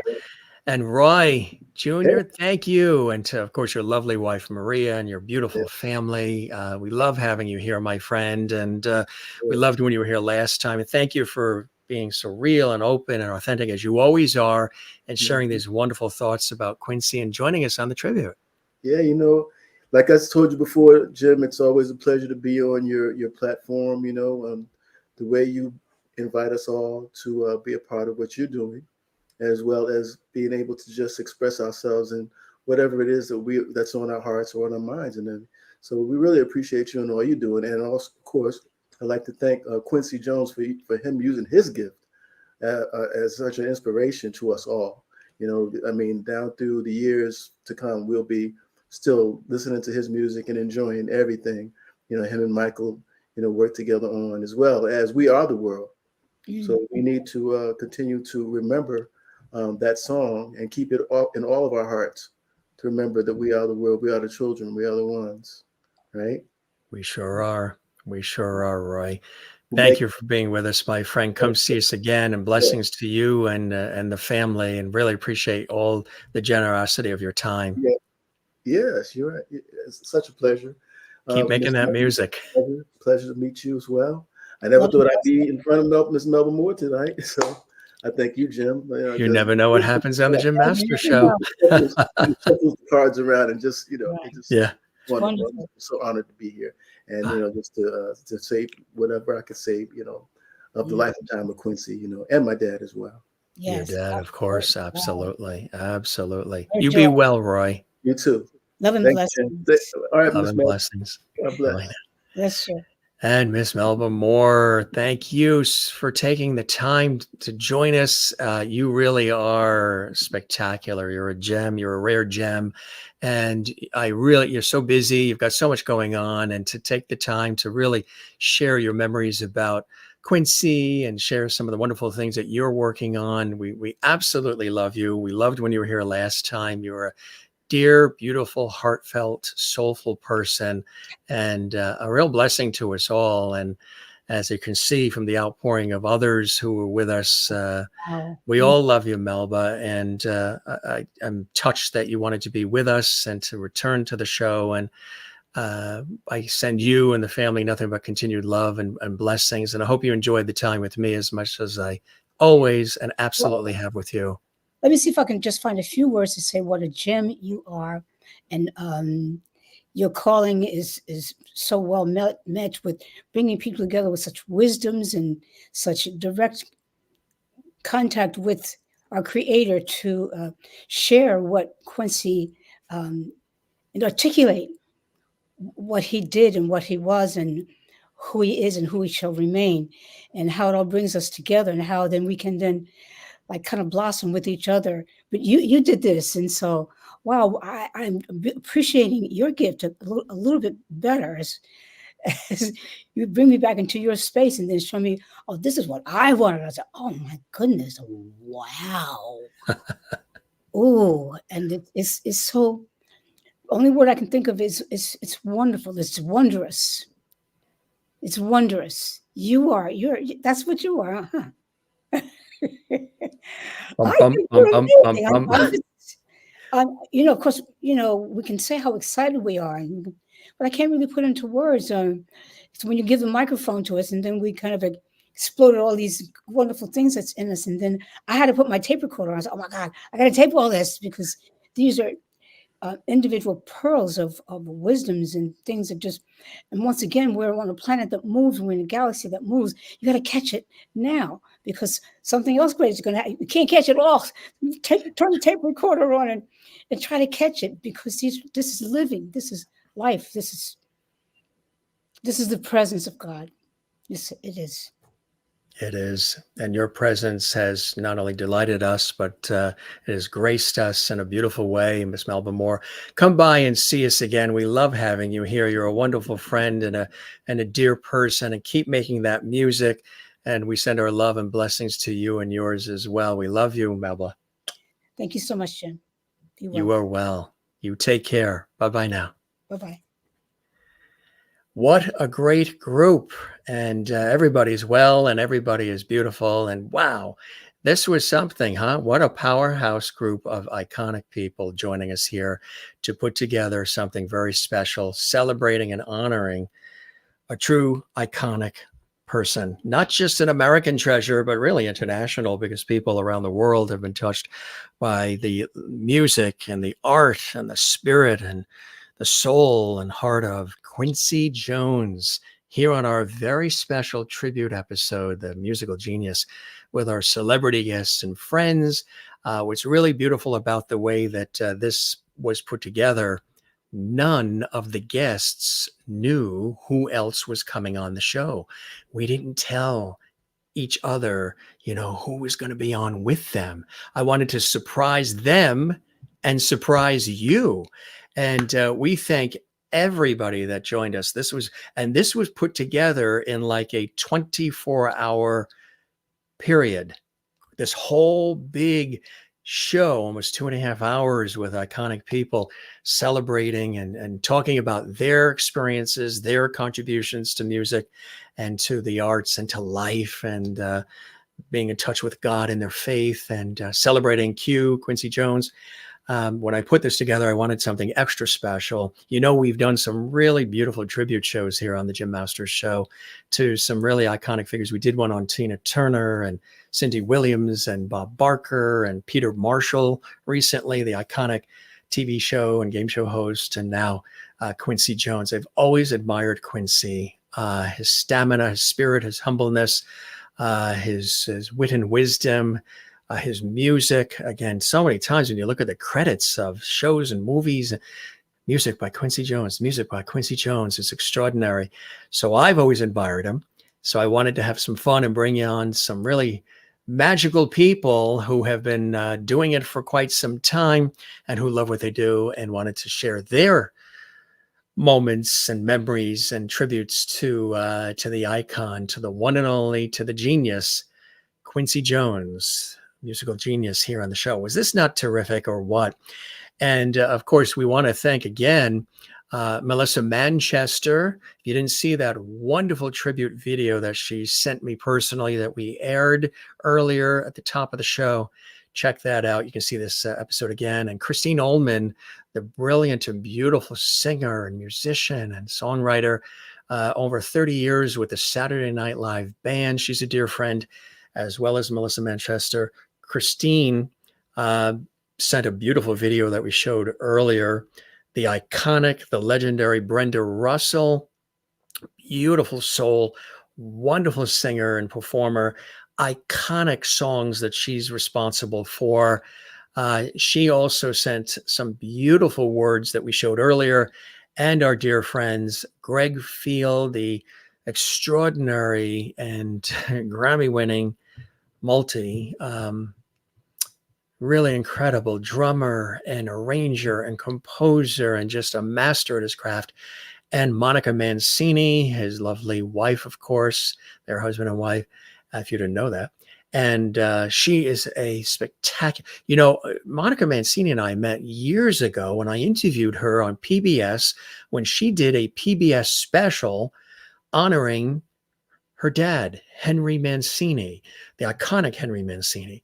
Upon his passing, there was a special on television on PBS honoring it, and it was Monica Mancini singing her dad's music, and it was incredible. I had the opportunity to meet Monica's mother, Ginny Mancini, who died not that long ago, a year or so ago, when I was emceeing a concert at Carnegie Hall in New York City, a Christmas concert for Tim Janis and friends, with Sir James Galway, and Monica Mancini and Ginny, her mom, were there. And her mom, Ginny, was just a real delight, Henry's wife. So Monica had some beautiful words to share about Henry Mancini and the wonderful friendship. I mean, they got together for Thanksgiving. The families got together for Thanksgiving and so much more. She shared some personal memories, as did Gregg Field. And, the video that Gregg and Monica put together, they did it very quickly for our show. I received that about 30 minutes before we went live on the air. They put it together so beautifully with the memories, and it looked stunning. It sounded wonderful 30 minutes before, which is amazing. They were able to do that in such a quick time because, they're working on so many projects. But I knew that there was the relationship with Quincy, and that they would want to be a part of this special, just like everybody who was with us, either if they knew him personally or if they had just admired him. So we thank, of course, the superstars that joined us here on this JMS special presentation, our Quincy Jones, the Musical Genius special. We hope you enjoyed this. If you did, certainly let us know. Leave a comment, drop a comment below. What's some of your favorite memories of Quincy Jones, whether you're watching this live right now or you're watching this in the archives later. Give this a thumbs up like on our YouTube channel. There's a thumbs up button. That really helps us grow. Subscribe to our YouTube channel, Jim Masters TV. We would love that. Share this link on social media. And if you subscribe to the YouTube channel, be sure and click that notification bell so you never miss any of these stellar episodes, celebrity guests and friends that join us here to share memories, entertain, have a laugh or two, and inspire us all. We do want to thank our illustrious guests, Benidito King. He was wonderful, and he's a great performer. And as I mentioned, his dad is the legendary Ben E. King. Stand By Me, all those great songs. Benidito King in his checkered room. I loved it. Earlier, Bobby Wilson was with us. This is Jackie Wilson, his iconic father. Bobby is a phenomenal entertainer as well. Check him out. He mentioned some dates of events that are coming up. Roy Hamilton Jr. was with us, another stellar performer. They've all been guests on our show, and you can see these episodes archived. Son of the unreal, this guy, a real powerhouse, the legendary Roy Hamilton, and all of his fabulous music. We thank Katharine Kramer, Kat Kramer, for joining us here on the show. She had lost power, but she was on long enough to share some wonderful memories. There's her beautiful mom, and there's Quincy. He was a family friend. He worked with her dad, the iconic film producer Stanlley Kramer, who was responsible for some of the most iconic movies. If you Google Stanlley Kramer's name, you'll know what I'm talking about. She herself is a wonderful performer, singer, comedian, producer. She's going to be joining us back in about a week. She has some exciting things to share with us, but she sent some beautiful photos as well. And of course, Ellis Hall was with us, and we loved having Ellis. He was just with us with George Whitty only about a week ago, because they have some new music that we shared. And we thank George Whitty for being with us as well. I think his Wi-Fi went out. He was with us for a little bit, but he, I know, had a real admiration for Quincy Jones as well.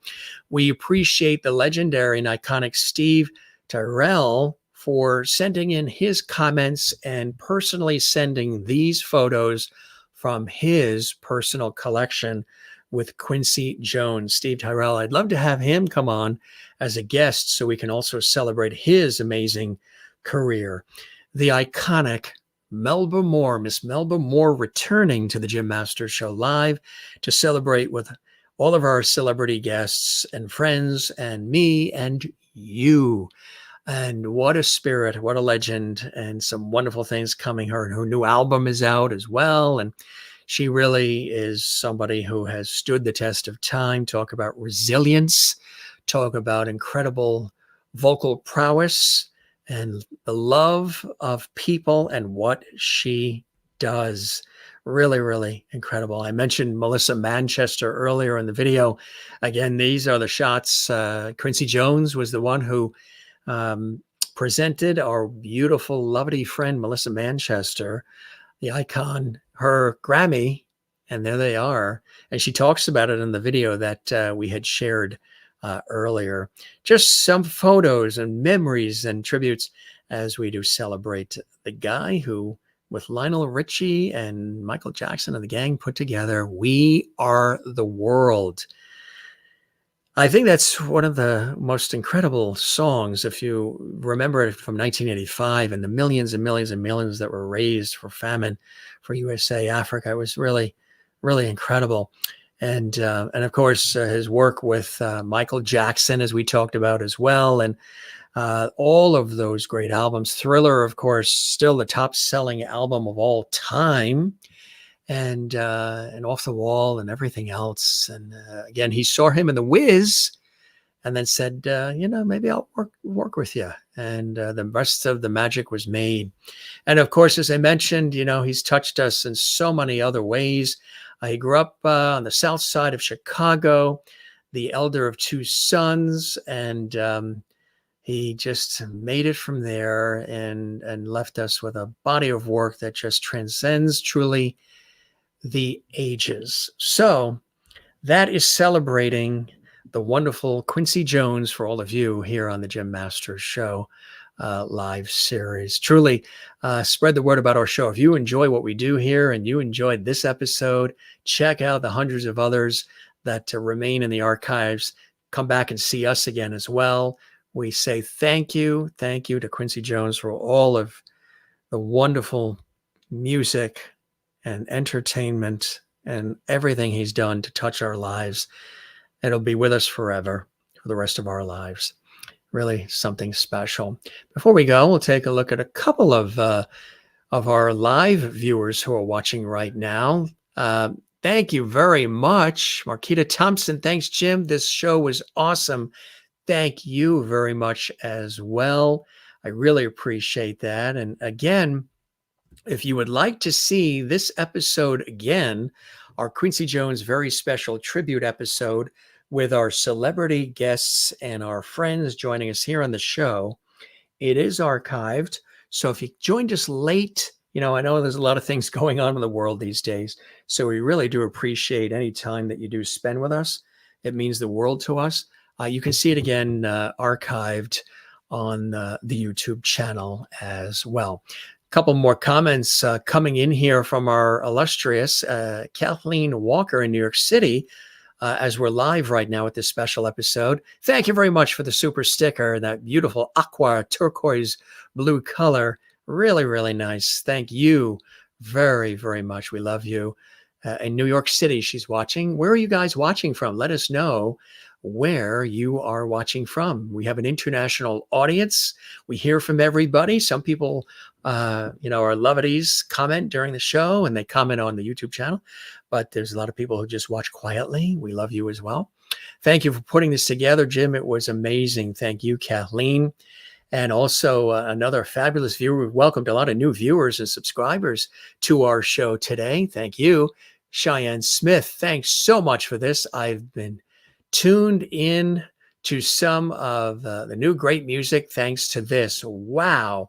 Thank you. And welcome to the Jim Masters Show. You are now a JMS Lovity.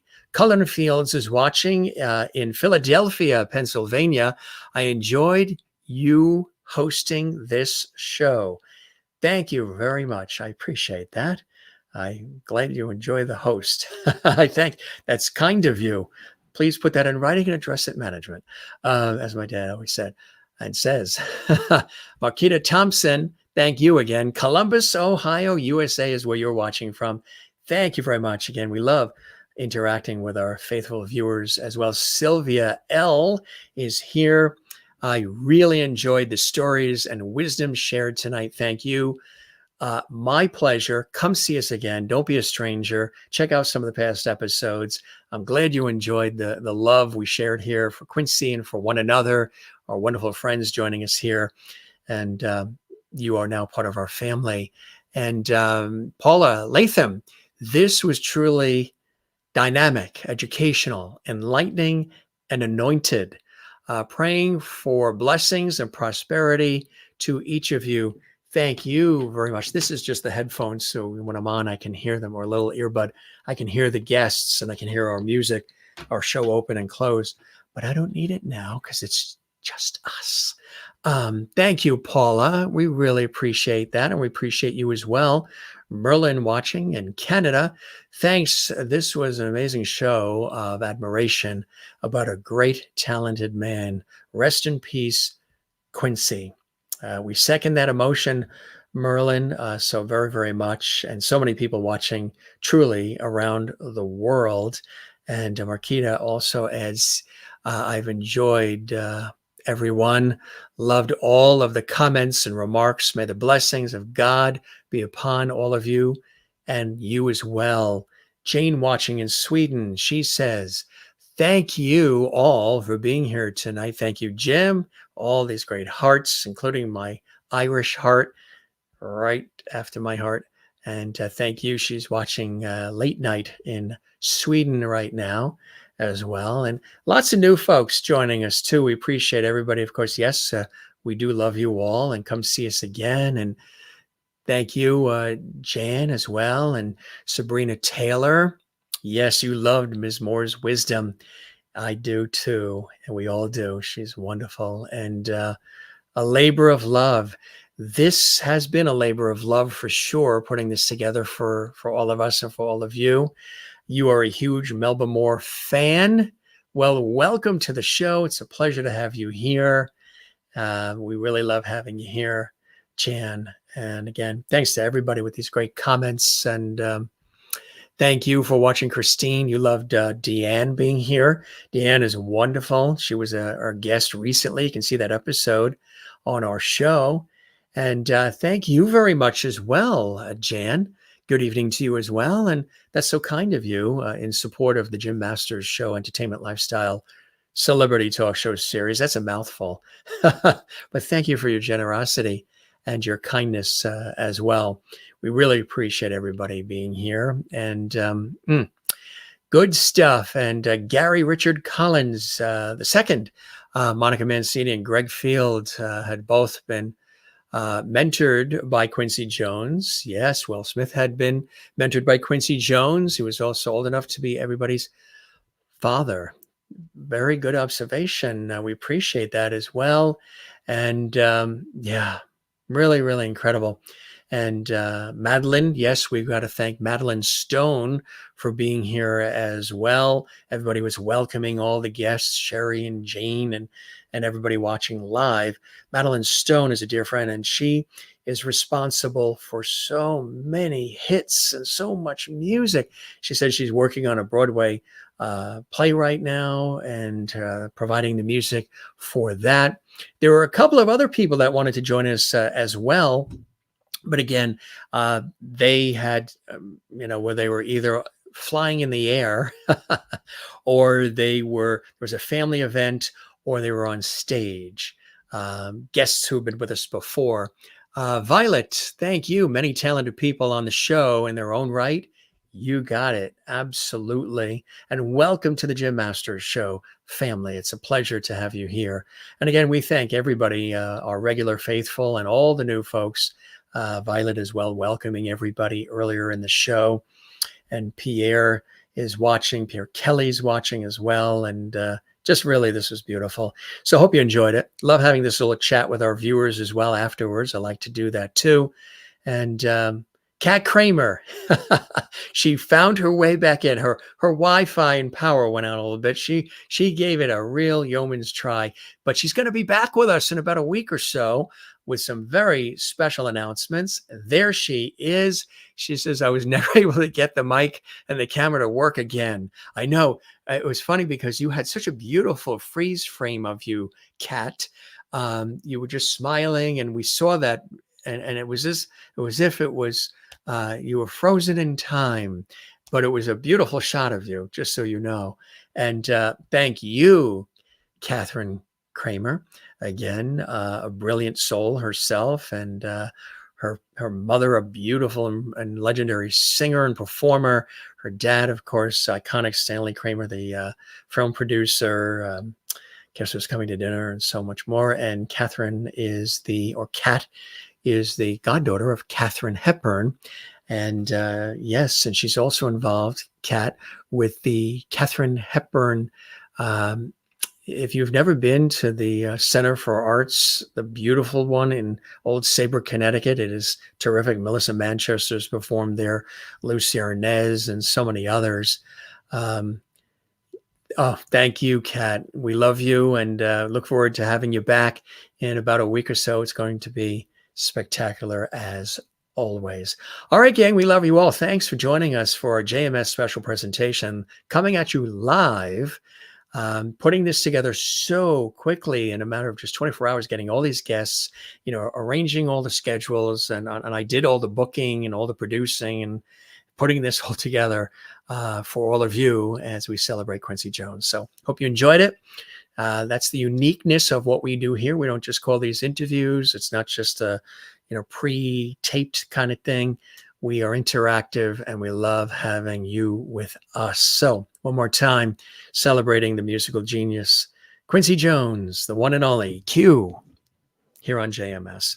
I'm your host, Jim Masters, thanking you for your time this time. Till next time, we really hope you enjoyed this. Certainly don't keep it a secret. Let us know if you did. Spread the word about our show. Come see us again. And we just love having all of you here. So be good to one another, as I always say. Love one another. And don't forget to take time for and love yourself. It's important to do that. You can also follow us on Instagram, Facebook, and X at Jim Masters TV. And of course, as we say, if this was your first time watching, welcome to the family. Like, comment, and subscribe. And thank you. Spread the word. And we shall see you again. All right. Parting is such sweet sorrow. But guess what? We're going to be back with another show tomorrow. And again and again and again. And don't forget, you can binge watch all the shows saved for you on our YouTube channel, Jim Masters TV. So we love you all. Thanks for being with us. Take care. Let the music play on. Be well and cheers. This was really a good one. Bye-bye.